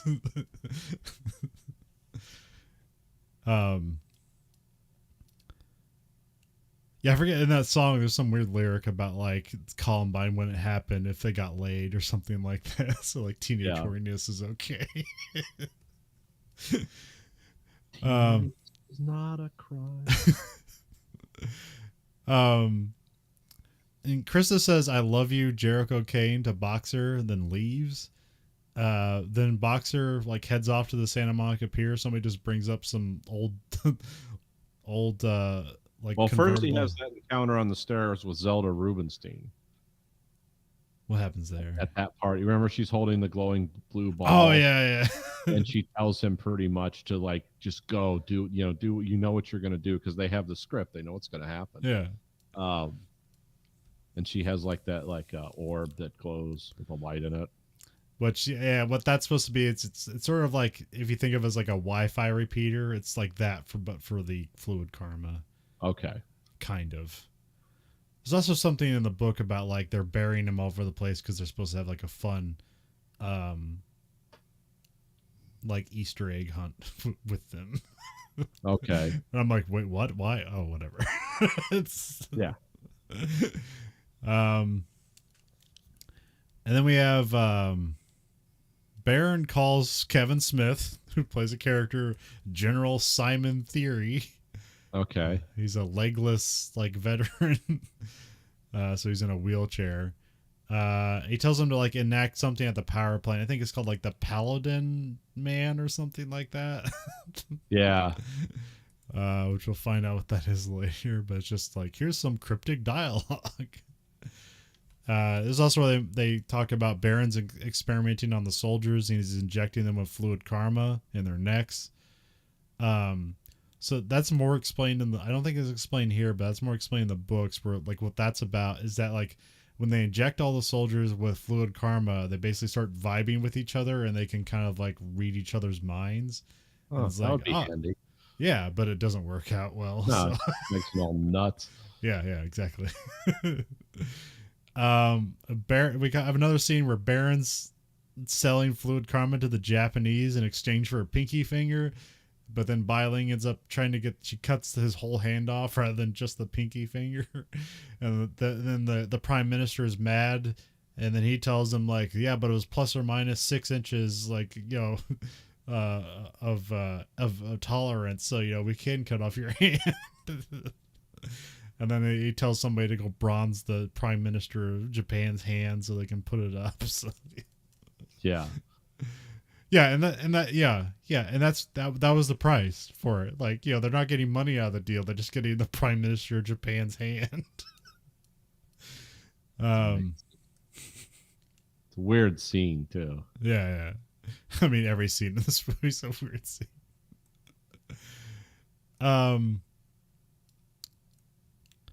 And we have a scene. We have soldiers bring Martin Kefauver to pilot Abilene. That's a Justin Timberlake character. So this is where we find out that he was a movie star. Is he trading like weed for fluid karma? Yeah, that's what it looks like. And then Pilot injects himself with a fluid karma, and this is where he says like, "Do you bleed?" And then he just like injects himself in the throat with it. He turned it red because like there's a little dial on the syringe that can change the color, and all the colors have meanings, but like I don't think they explain any of them here, but it can change the color. And this is where it becomes a music video with Justin Timberlake lip syncing to the Killers' "All These Things I've Done," that's a song that's like, I got soul, but I'm not a soldier. It's that song. Yeah. Which is very weird. Note. I mean, number one, you ask a musician to do someone else's song. They shot the scene, did not have the rights to the song. But they went and showed and couldn't afford the rights to the song. But then he went and showed the guys in The Killer the scene, and they were like, "Okay, we'll take much less money so you can be in your movie." So that's the story, at least. Yeah, I mean, it could be easily cut from the movie, but as Richard Kelly tells it, this is like the most important scene in the movie. He says like, "This hinges on everything." Okay. It's like, all right, whatever. Well, we also find out that in addition to Pilot Abilene and some of his other men being on these weird computerized shooting platforms to keep Santa Monica Pier safe, they're also smuggling fluid karma from somewhere. Yeah. Like this is their other job. Yeah. Yeah, and and Pilot, even though he has scars all over his face, it's explained in the book, like, so they're all on fluid karma, they're taking a thing. Also, the thing and with Pilot is like because he got drafted after he was a known actor, but he said like, hell, Elvis had it easy. I had to go to Iraq. So he's not just some like USO like, hey, support the troops thing. He's like on the front lines killing people. Yeah. And it wasn't just fundraising.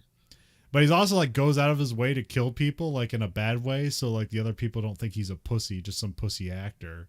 So he's like probably killing civilians just to make people think he's cool. Yeah, he's not a good guy. He's just kind of a narrator. Yeah. A screwed up person. But that's not in the movie here, but that's in the backstory. Because what happens is that he's paired up with Roland Taverner, and when they're all high on fluid karma, like they don't like really sync up psychically, and so things just look distorted to Taverner, and so he throws a grenade and ends up blowing up in Pilot's face, and so that's how he gets the scar. Oh, okay. And then apparently Roland like could never forgive himself for that happening. So they have also the guy that's goes and sees him to trade weed for fluid karma is the son of his plastic surgeon. Yeah. Who's also been drafted into the army and is not happy about it. Yeah. Explains why like a teenager's driving a Humvee. Like, okay, his dad's a plastic surgeon, of course. Yeah, it's kind of interesting, like, because that was always the thing with Vietnam, is like the rich kids never got drafted, and so but here they do. Yeah. But also like people like especially the Republicans use getting people drafted as a threat. Like, yeah, they'll just threaten people with like, "I'll draft your kids if you don't make this happen." So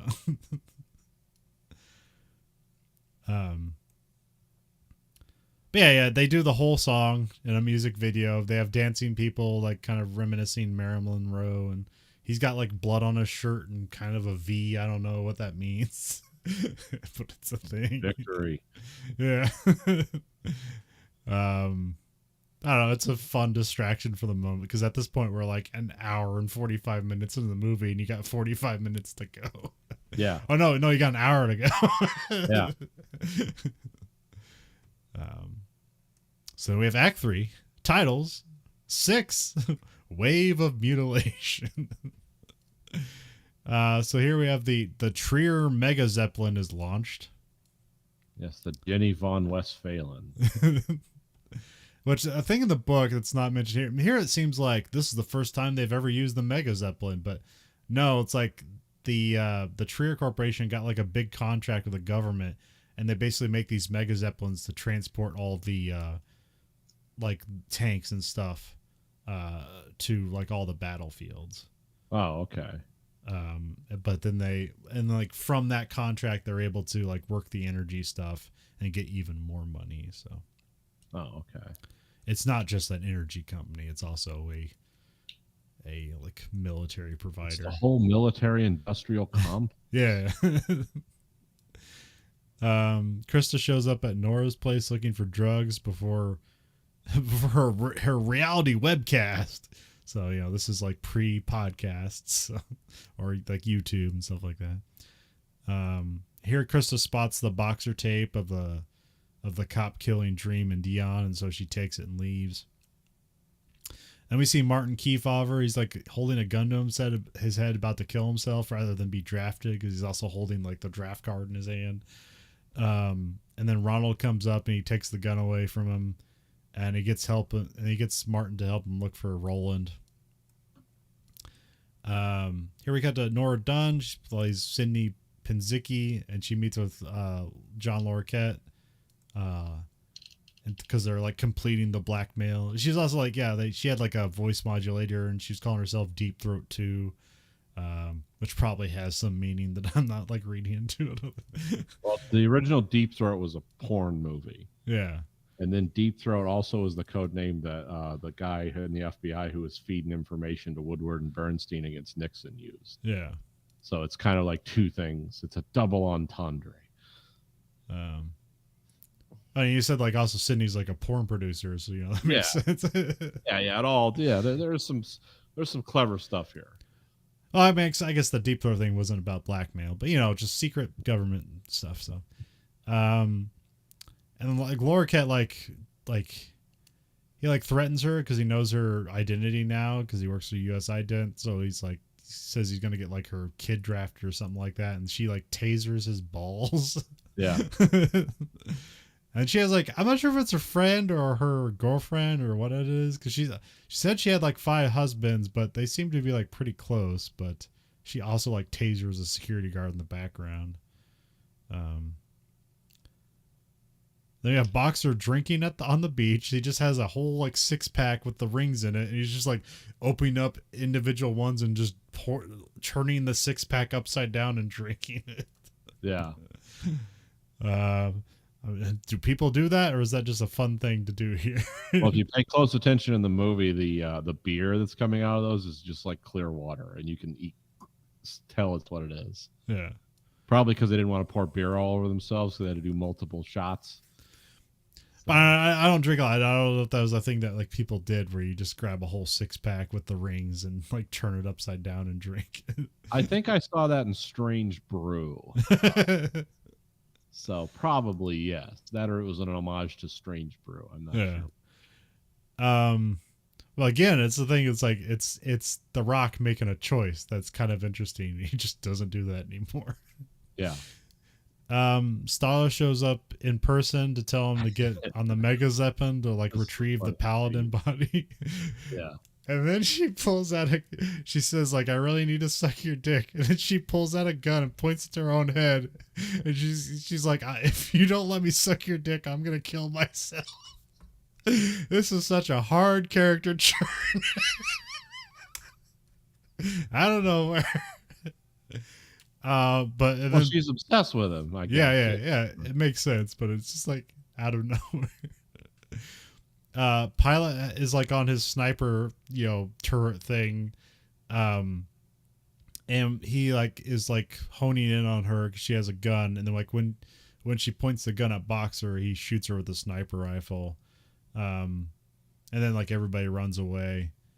Well, before that though, The Rock kind of acts like The Rock again, because he like his voice changes and he's like, okay, we can make this happen.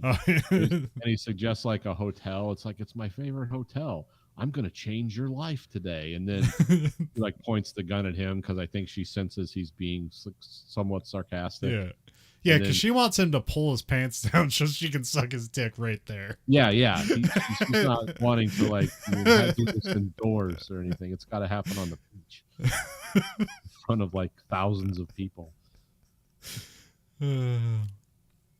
which maybe does happen. I don't know. And the U.S. agent is after Krista because she has the tape, and Krista drops it off in like a glory hole drop-off station for the neo-Marxists. Yeah, with a picture of Karl Marx. You know, like if she puts her thumb against the thing and it comes up. And then we have Nora and Bart are chasing after Krista, and then they have guns out and like they're shooting them, and so a different army sniper like takes them out. It's also kind of weird because this is where like Nora like screams like "you fascist pigs" and then like shoots at them, and then she gets shot to death. Where it's like, man, where did her loyalties lie? But like you said, they're all being chorused by Baron essentially.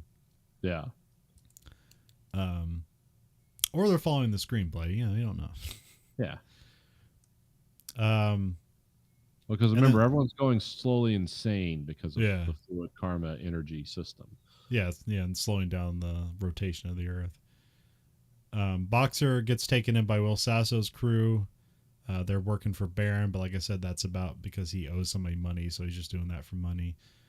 Boxer wakes up in a room with his wife. We also he was given fluid karma at the beach.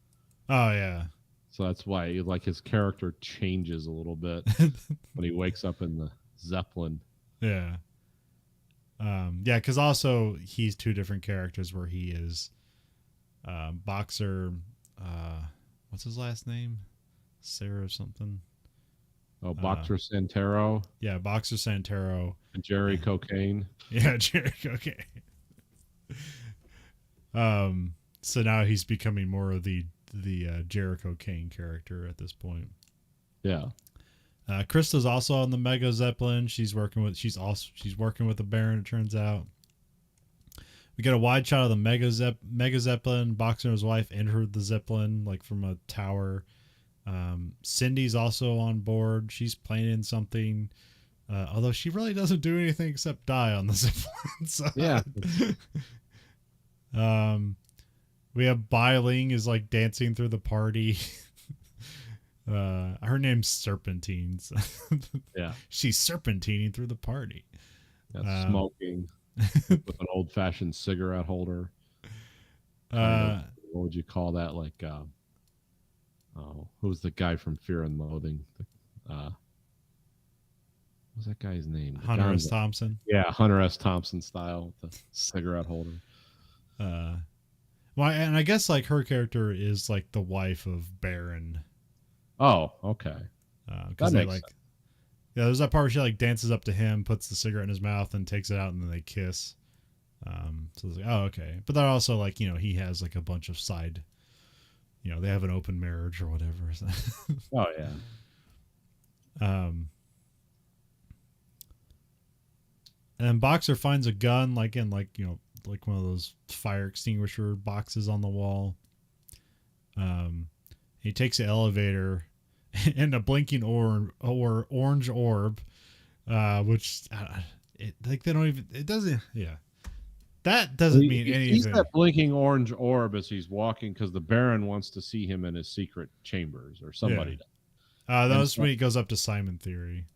But anyways, and he sees the orb on top of the power box, and he puts his thumb on the power box, and the gun's in there. Yeah. So it's like, oh, he either knew this because of his precognitive script, or there's something else here going on. It's not explained, of course. So he's got an idea that gives him access to, when he gets in the elevator, and it takes him up to Simon Theory. They like point guns at each other, but Simon convinces him to put his gun down. I think he mentioned something that they're in the Marxist suite, and so that's when you kind of get like, oh, so is Baron on the neo-Marxist side, but really all sides are his side. Yeah. And here's what they mention: Project Serpentine Dream Theory. Best name for a project ever. which is about the power plant like created a rift in time and space and other anomalies. So they started launching monkeys into the rift, but I guess because they didn't have a soul, it wouldn't work. A monkey's soul can't survive the inner dimension. Is like, we'll never know why. Like, why do we have souls if monkeys don't? Like, okay. And so they in order to like, I don't know, like take advantage of it, they want the first person to go through the rift to be a movie star. So that's why they get Boxer and send him through the rift.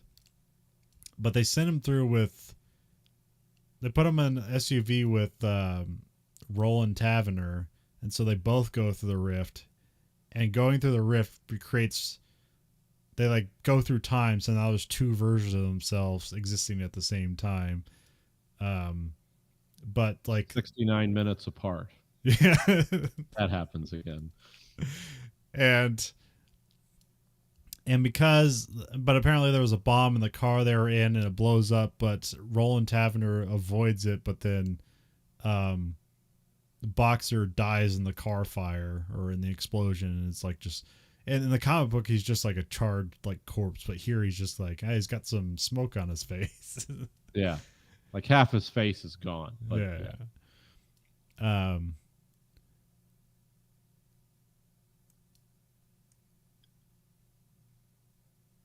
And so, yeah, so their past selves and their future selves like confront each other, but that's like, creates a paradox. But he's looking at his past dead self, and he says, because they're talking about like, no, like you killed yourself or something like that, and he says like, I'm a pimp, and pimps do not commit suicide.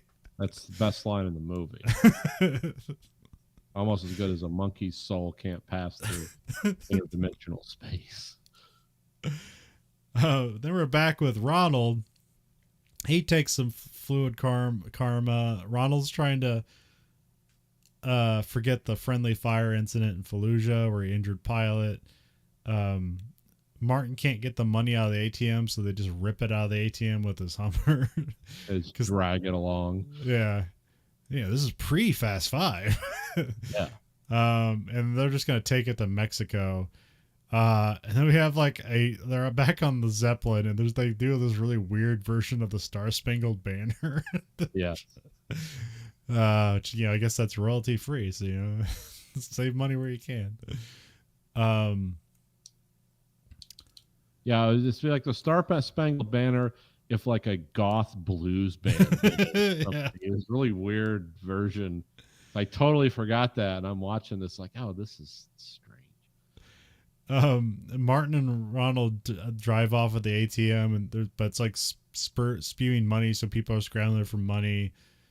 The neo-Marxists and also I guess just opportunists are like taking the advantage of the chaos that's spreading out, and so everyone's like shooting up downtown. Just wildly shooting around. Yeah, fighting with the police and vice versa, which at first to me is like, oh, this is ridiculous, and then I was like, oh no, I've remembered what's happened the last 5 years. Like, no, this absolutely happened. this has already happened. Actually, well, it's weird in the commentary because he mentions something about like the homeless are also in on this, like so they're a part of the mob, but it's not blatantly mentioned. That's just like kind of an idea, which if he made that something, that would be like, hey, you're thinking ahead here, but it's not present in the movie, but it's present in his mind. So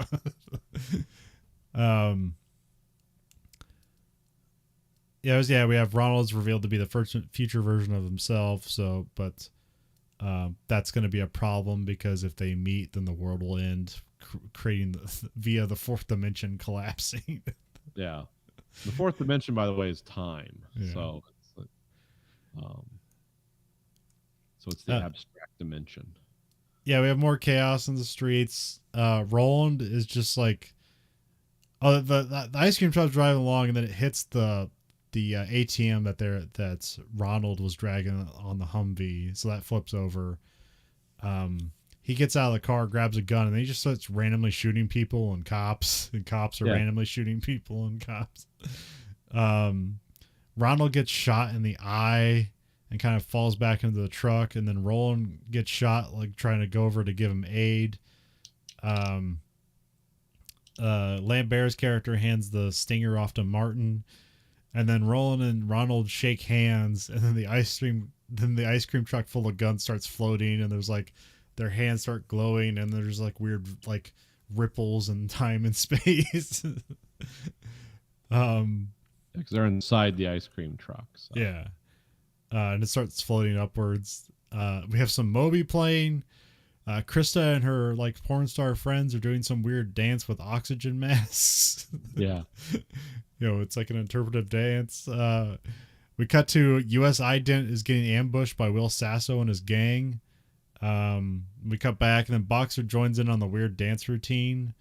And then like people are kind of weird about it, like, isn't he married? And then Mandy Moore joins in, and so it's like a weird like threesome thing going on. And like I think the dad like is this some weird orgy thing? That's what the dad Yeah, that guy's supposed to be George Bush, I think.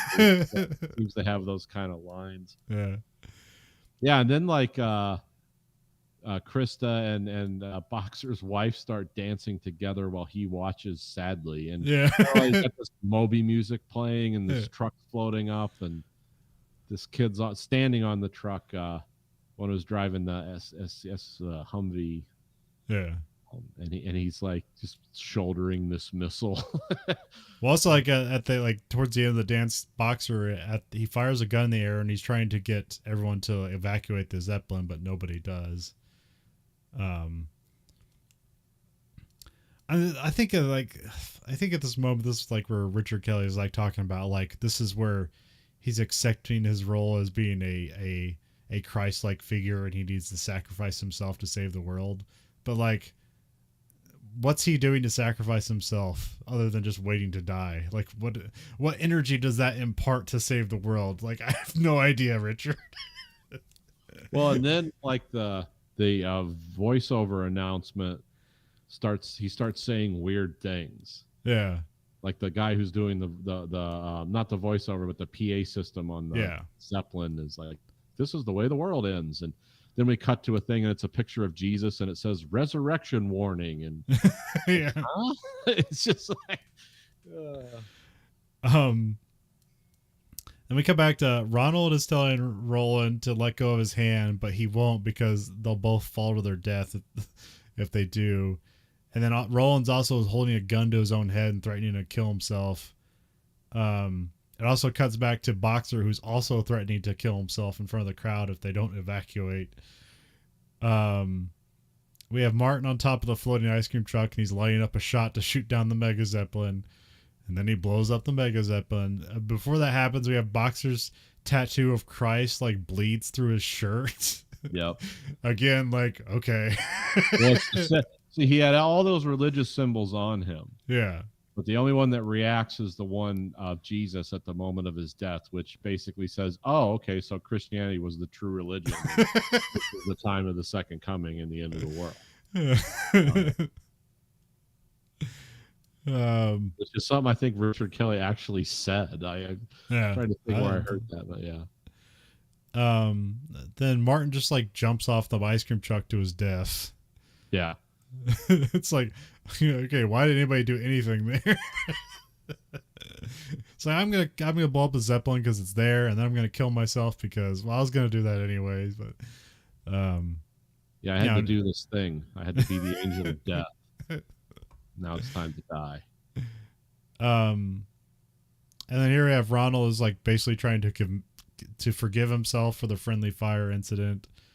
There's also, we cut to the party where the army and other people are just like partying as the world is ending, drinking beer. And this is where we get a quick shot of Janine Garofalo also like at the party, and this is the only time we see her, and so she got cut. I did look up on YouTube like all her cut parts from the movie. She's more of a character in the books where she's like tasked with finding out who the paladin body is, and like because they don't tell her that it's Boxer, so she's like trying to figure that out in the background and what it all means. But like, and some of that's kind of included in the cut material, but like really everything they cut, like it didn't add anything, so it was like really easy to cut. So yeah, it was interesting to see like Janine Garofalo is an army general. So which is like nothing more than just her in army fatigue. So Right, right. Still covered with tattoos and stuff. But she answers her phones in a weird way. She answers the phone to either Kevin Smith or the Baron, and she says like, "Dungeon Master, what's the scenario?" Like that's how she like calls people up. Oh, that's actually kind of cool. So we have the Rolands like look each other in their eyes as like the light grows brighter, and then there's a voiceover of Justin Timberlake going, he's a pimp and pimps don't commit suicide.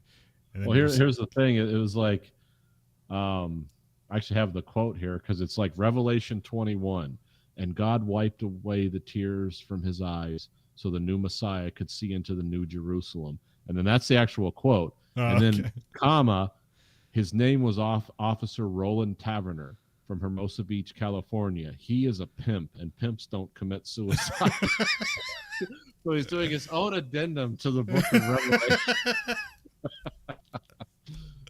And it's like, oh, well, now it makes sense. The whole fucking thing. It's, oh, okay. And you do see like special effects in their eyes, like kind of cloudy and clearing up and cloudy. And it's like, oh, is the world about to collapse? And then credits. Yep. That was Southland Tales. That's it, folks. A weird, fun movie.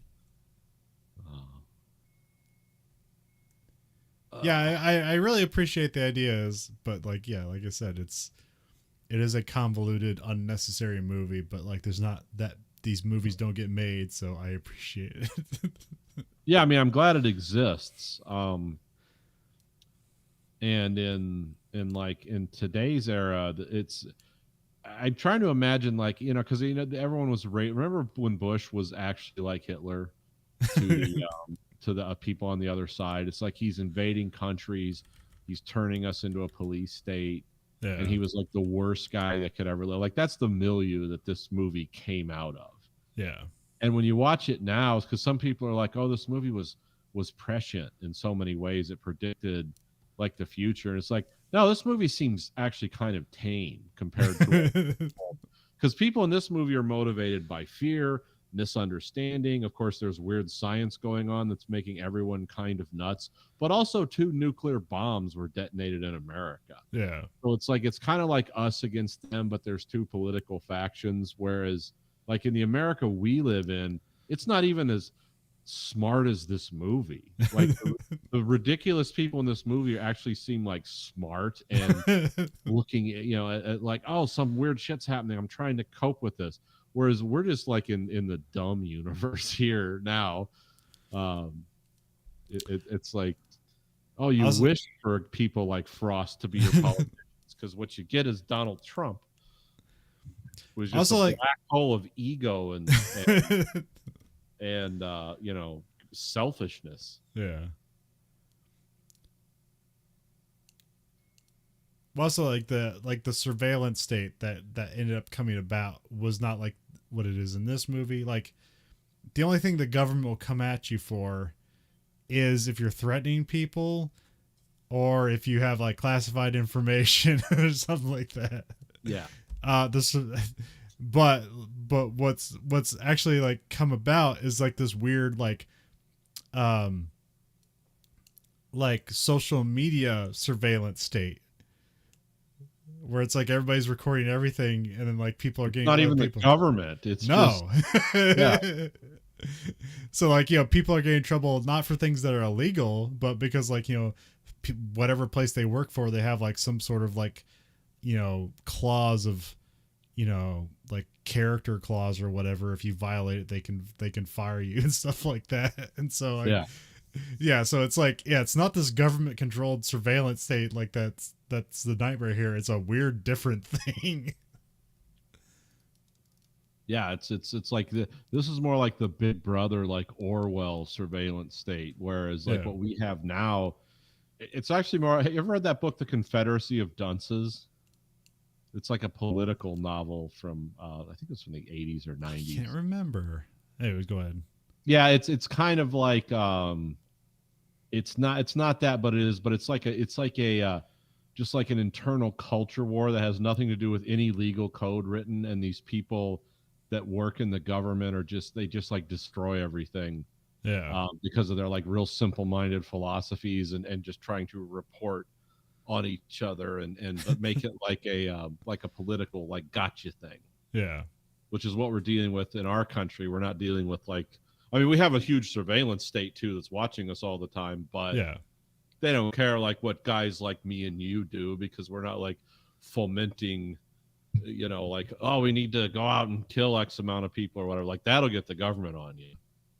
Yeah, because here you have like just people like literally that one guy like says like the Nora Dean or Nora, I forget her name. She heads up the USI dent. And the guy says, yeah, she can go fuck herself, and then she basically orders the SWAT team in when he says that to kill him. Not necessarily because of that, but you can interpret it like, oh yeah, she basically ordered him killed because she like slighted her, and so yeah, it's a complete misuse of power.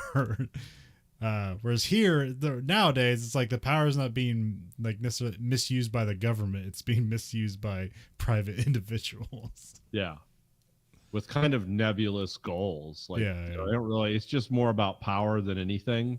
I mean, they say there's like, oh, things tied to it about caring about people, but really, it's just about controlling people.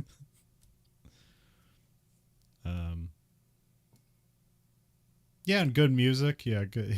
Luckily, he had a great soundtrack. Yeah. And the musical scenes, like with Justin Timberlake, like that was just unimaginably cool and weird at the same time. And it kind of did both things where it's like, oh, this is weird, but it's also really like it's the most satirical mix of like his performance, what's going on, and the song chosen and the lyrics. It like, oh, it all meshed in very nicely. And I think this was one of his first acting roles, and then he got into acting.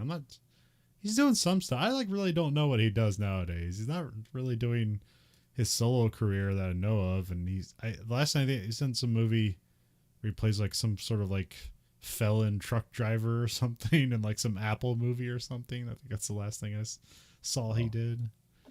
Don't remember that. I haven't seen Sarah Michelle Gellar. Doesn't she do like TV stuff now? Yeah, last time I saw her, she was doing TV stuff. I don't know exactly. I mean, I guess I can always click what their latest thing is. And Sean William Scott does a lot of TV stuff now. Well, he was in the Lethal Weapon series. I'm not sure what he's doing right now, though. Oh, he's got another series. I just saw it, or didn't watch it, but I saw it. It looks a lot different now. It looks like a lot older than it used to. Huh, apparently Sarah Michelle Gellar is going to be in Clerks 3. So cool. But doesn't even have a character name, so it's probably just some guest thing. Oh, okay. Yeah, she's doing a bunch. Because she does a voice for Masters of the Universe Revelation, which is a Netflix show that Kevin Smith produces. Oh, okay. So that makes sense. Yeah, she does a lot of voice stuff right now. Yeah, it looks like it looks like she's doing a lot of voice stuff.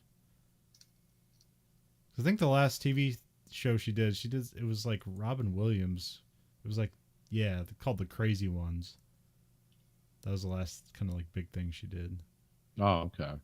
Where like her dad's Robin Williams, and then I forget what it is, but he's like he only got a season, so but yeah, she's doing a lot of voice work right now. And if you don't know, she was the most famous for her Buffy the Vampire Slayer role. Which is not a show I've watched a lot of episodes of. No reason, it just wasn't in my world. Well, no, it wouldn't. It's a show that looks stupid from the outset, and you really have to give it a lot of chances, but it's like good for what it is. Although now it's like at the time it's kind of voiced where like everybody's a smart character and they make like they're sarcastic and joking about everything. Like everybody kind of picked up on that whole Joss Whedon voice, and now everybody's tired of it. So picking up now would probably be even worse. We want dumb characters that amble through. You could if you probably picked up, because like Buffy Vampire Slayer, their production value like ramps up severely, where it's like, almost awful production value in the first season, but like the story and characters are good. And then like it gets better in later seasons, where I think like if you started with Angel, like that kind of has like a consistent like X-Files type production throughout its entire run. You can kind of just enjoy it for what it is. Okay. If you were to engage in the kind of Buffy universe stuff.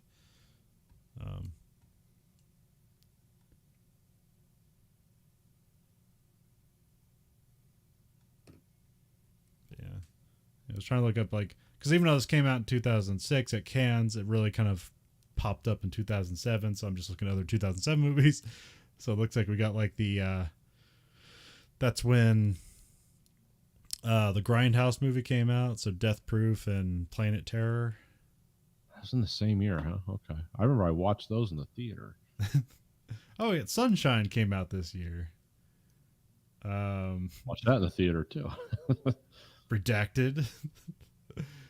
Number 23.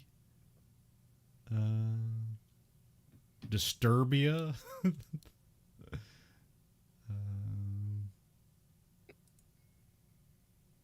Oh, No Country for Old Men. Huh. Yeah. That was the big one that year. That was a big family movie. We got the Rob Zombie Halloween. 28 weeks later. The first uplifting. The first Transformer. The Mist. That's another happy one. American Gangster. Oh, The Kingdom. Okay, huh. 30 Days a Night. That's a good vampire movie. Yeah, I like that one. When I think of vampires, when I try to imagine what that would really be, it's the 30 Days of Night vampires. Yeah. That's really what those things would be. But yeah, you can see a lot of stuff around that time is like just all Iraq war commentary stuff and a lot of escapism too. It's like, we don't want to do that, so let's just do weird different stuff. Let's go to different eras. Because almost like nowadays, if you made this nowadays, this would be a TV show. Because there's too much content for a movie. It's right enough content for a TV show. Oh yeah, if you polished up the writing enough, I could easily see this on HBO, Apple TV. Every episode would like focus on one character, and then eventually you bring them together, and you get the full breadth of whatever Richard Kelly's like, ADHD throwing ideas together would be a lot more polished. Yeah. You throw it on HBO or something like that. I remember HBO at one point was going to do like a mini series based on the Nine Inch Nails album Year Zero. That would have been perfect. Yeah, but they didn't do it because like there's kind of similar ideas between that and this. Like with that, the whole idea is like, there's viruses, there's anomalies happening in the future, and they can't send people back in time, but they can send information. And like, that would be a great show. And like, there was a whole arg with the album. Like you put the CD in the CD player and it's a black CD. And when it comes out, there's codes and you can go to a website and discover all the thing. And they put all this stuff on the websites where it's like, it's supposed to be like information from the future. It's like, that'd be a great TV show. Yeah, that would be really cool. I would watch that every week. So yeah, like, but and like I read something there's supposed to be like something he's working on in 2021 with Southland Tales is going to be animated in for a streaming service, but I have no confidence that that'll ever happen. Because I think the golden age of streaming services has just come to an end. Yeah, there seems to be a lot of talk of consolidation. So, yeah, so they're not going to bank on obscure stuff anymore. Yeah. Although it's like I don't know, a lot of the like content's like, yeah, we should cancel that. It wasn't something like obscure and misunderstood. A lot of it was just mediocre and weird. Yeah. No, this was above everyone's heads. Like, no, it was boring. That's what it was. I think it was on Netflix. There was some show with like Melissa McCarthy called like God's Favorite Person or something. Well, let me look it up. I saw like the first episode. No, I saw like the first 3 episodes. It's It's super weird. God's Favorite Idiot. That's what it's called. Okay.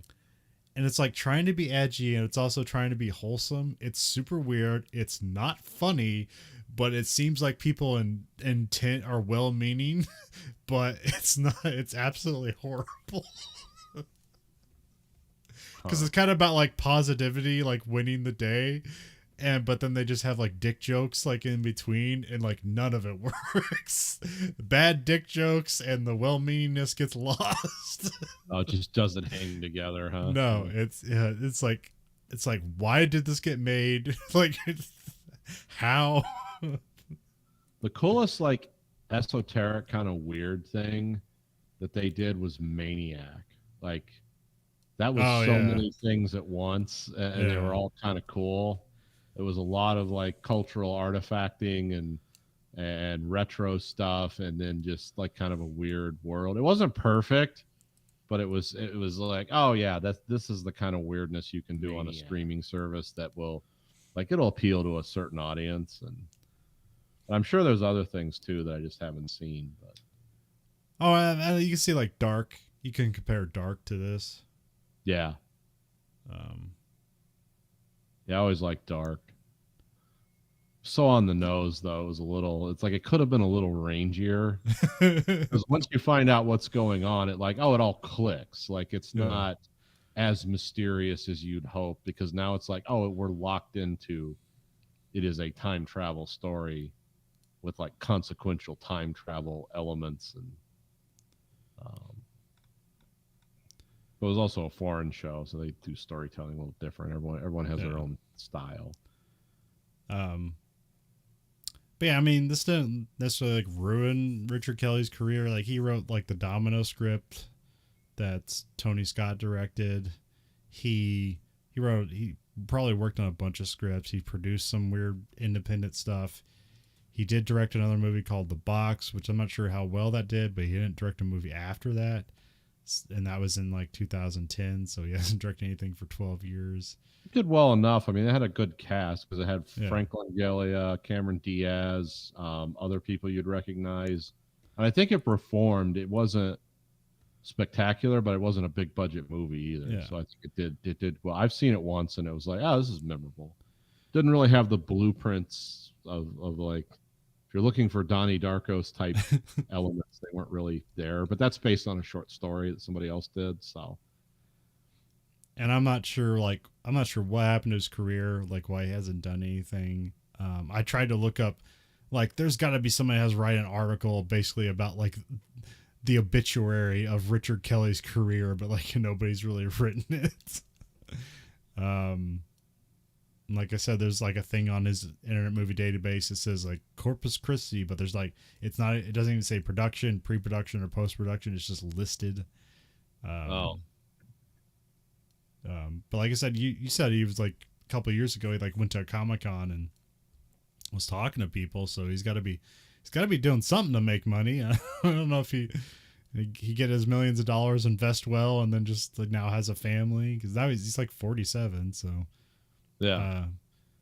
Which is not to say like, oh, you're too old. Like actually, like directing your 40s is actually the standard. Like most people don't get to be a big director when they're young. But his first movie, he was like 24 when he did Donnie Darko, and wasn't a big hit in the theaters, but was a big cult hit, especially on DVD, because that was like the boom era of DVDs. Yeah. I mean, Richard Kelly could be like that guy, that Shane Carruth, who does like, kind of experimental, like sci-fi stuff. He's the guy who did Primer. Oh, yes. And Upstream Color. It's like, yeah, stuff was really abstract. It was well received for what it was, but it's like, yeah, this isn't for everyone. They're both cool movies. And, he hasn't done it. He like has like a 6, 7, 8 year gaps when he does stuff. And, so it's like, it's one of those guys. It's like, it's just really acquired taste.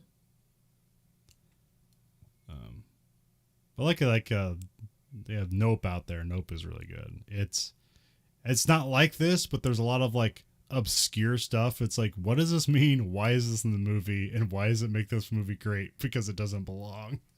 Yeah. I don't know if you've seen Nope yet, but Not yet. I've been meaning to. it's really good. Our theaters are closed here. Oh, okay.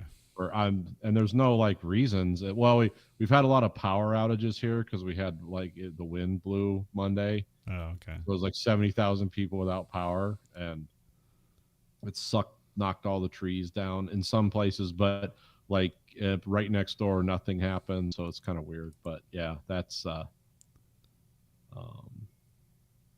and then well, because all our theaters are for sale now.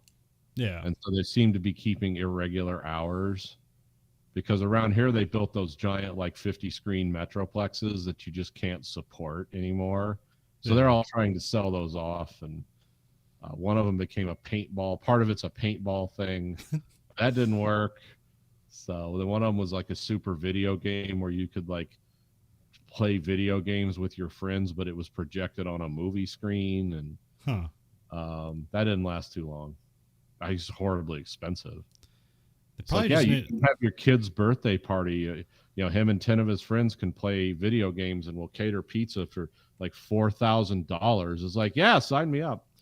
Yeah, they probably should just like open like a mini bar and like put like indoor food trucks in there. Yeah. We gotta, and in Washtenaw County specifically, you have a hard time getting people together because half the people here still wear masks all the time.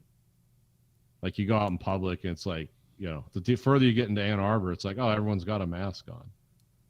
So it's like, yeah, people aren't running to theaters and stuff. So, because we have the highest rate of COVID in the. Oh yeah. But that's because we have all the big hospitals here, so that gets added to our census because they send all the cases here. So, and I'm not sure. Yeah, they made Nathan said he has a DVD. I think he had like a special edition. I tried to purchase for the show, but it didn't get here in time. There's like an Arrow version, and Arrow's like this company does like special editions, like for kind of obscure movies. Like I think like 4 of our movies that we've covered that got turned into them, and I didn't know that, or I would have picked them up and listened to the audio commentary.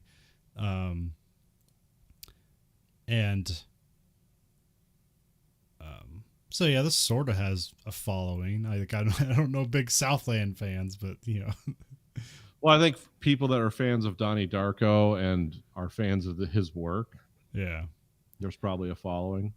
Yeah. Again, this is one of those movies, like you said, I'm glad it's out there. It's not for everyone. Certainly can, but it's a fun viewing experience. One thing I will say about this movie, though, that it seems very dated. Like upon watching it today. Oh yeah. Yeah, it's like it doesn't hold. Like Donnie Darko seems a little more timeless than this. Yeah. Even though that's clearly set in an earlier time, just because of the cars and stuff they're driving, but this really feels like old fashioned because there's so much political stuff in it that was. Well, yeah, all the commentary is edgy at the time. That's like now would be like, oh, this isn't so bad. Yeah, I mean, all the commentaries of its time, and where it's like prescient is just like, where it's like future looking is like, how bad can it be? And then it's like, yeah, we got there in some spaces. So, but yeah, I mean, we don't have some weird energy technology that's driving us insane that we know of. I mean, we do have a weird foreigner running around claiming he will invent all these things, but yet he never does anything. Weirdly enough, he shall remain nameless, but we know. Actually, he's not a foreigner; he's American now. But yeah, but he was a man from foreign lands. He's African, if you want to consider that. He's from the Transvaal. Yeah, actually, he is. Legitimately is. Yeah. So are we all, like ancestrally. Yeah. Everyone's from there at some point. What else did I want to say about the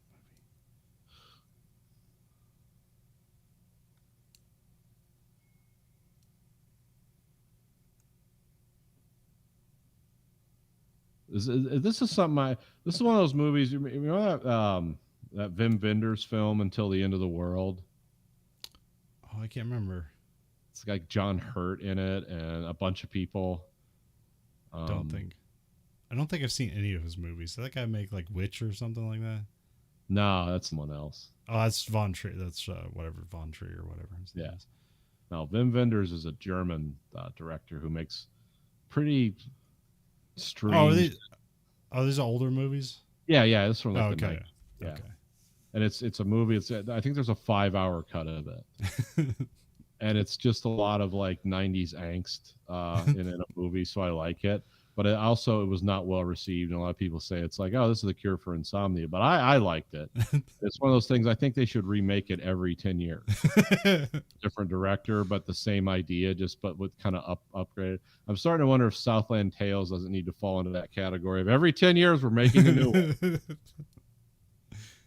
Same concepts, different writer, different director. Let's see what happens. But I don't think I said this on podcast, but I think I was talking about before. Someone mentioned that, or I read that Kevin Smith was talking about Richard Kelly, and he was comparing him to Christopher Nolan, and he said that Richard Kelly is basically has as far out and interesting ideas as Christopher Nolan, but like the system he was in didn't help him, whereas like Christopher Nolan got in with like Warner Brothers, and they kind of allowed him to do a lot of stuff, and then end up giving him big movies, and so he was able to thrive, whereas Richard Kelly was really not given that opportunity. But but it's Kevin Smith, that's his friend. You wouldn't expect Kevin Smith to shit on his friends. No, Kevin Smith doesn't do that. But I also believe like we need Richard Kelly to make a movie, not because it'll be good, but just because we need something else. Yeah. Well, I think if you wanted to make it like a success with these ideas, you need to let Richard Kelly write it and direct it, but also have other writers. It's like we got to trim away some of this fat. Okay. We can't make a 5.5-hour movie about biblical revelation and political contemplations with just a bunch of random stuff thrown in where it's like, you're supposed to be smart enough to see this. No, we need to trim some of that away and have a story that works. But also, like, these are probably scripts he wrote when he was 20, and like when you're 20, you just start to like realize, oh, the world's broken, it can never be fixed, so we have to start all over. So it's been 10 years since he's made a movie, so I have to imagine like he's matured in some way that he could probably make a very interesting and more relevant film as an older adult than he did like 10 years ago. But I hope he gets that opportunity. But yeah, I do too. I mean, I do like his stuff. I mean, whether you love it or hate it, it's memorable. It's like. Yeah, because I mean, that was the glorious thing about like Donnie Darko is like it was gloriously overcomplicated and simple at the same time. Like it was basically sold as a weird like teenage horror thriller. Yeah. And then it's like really it's just kind of esoteric sci-fi drama. Yeah, it's just a rumination on the nature of time and life and death told through the eyes of people that have no experience of any of that. And really the best thing about Donnie Darko was the adult characters, both good and bad, were very likable. Yeah. And because I remember Patrick Swayze was like the self-help guru in that, and had a basement full of kiddie porn, and it was just like so just wildly dark and funny at the same time. Sparkle motion. Yeah. And and there was a lot of paths to go down in there, like the whole like philosophy of time travel and all. Like that's just like so dense and hard to understand. But you didn't need that because the movie wrapped up in a way that was positive and conclusive. It made you think, but at least you knew, like, yeah, there's an end, and this is why all this happened. That's where Southland Tales is like, no, I don't know why any of this happened. No. None of these characters, for the amount of screen time we had, they didn't really develop a whole lot. They were just they almost seem random at a lot of points. And usually when people are acting strangely, there's like, oh, there's a reason. But like, no reason given here. It's just fluid karma. Like, okay. Okay.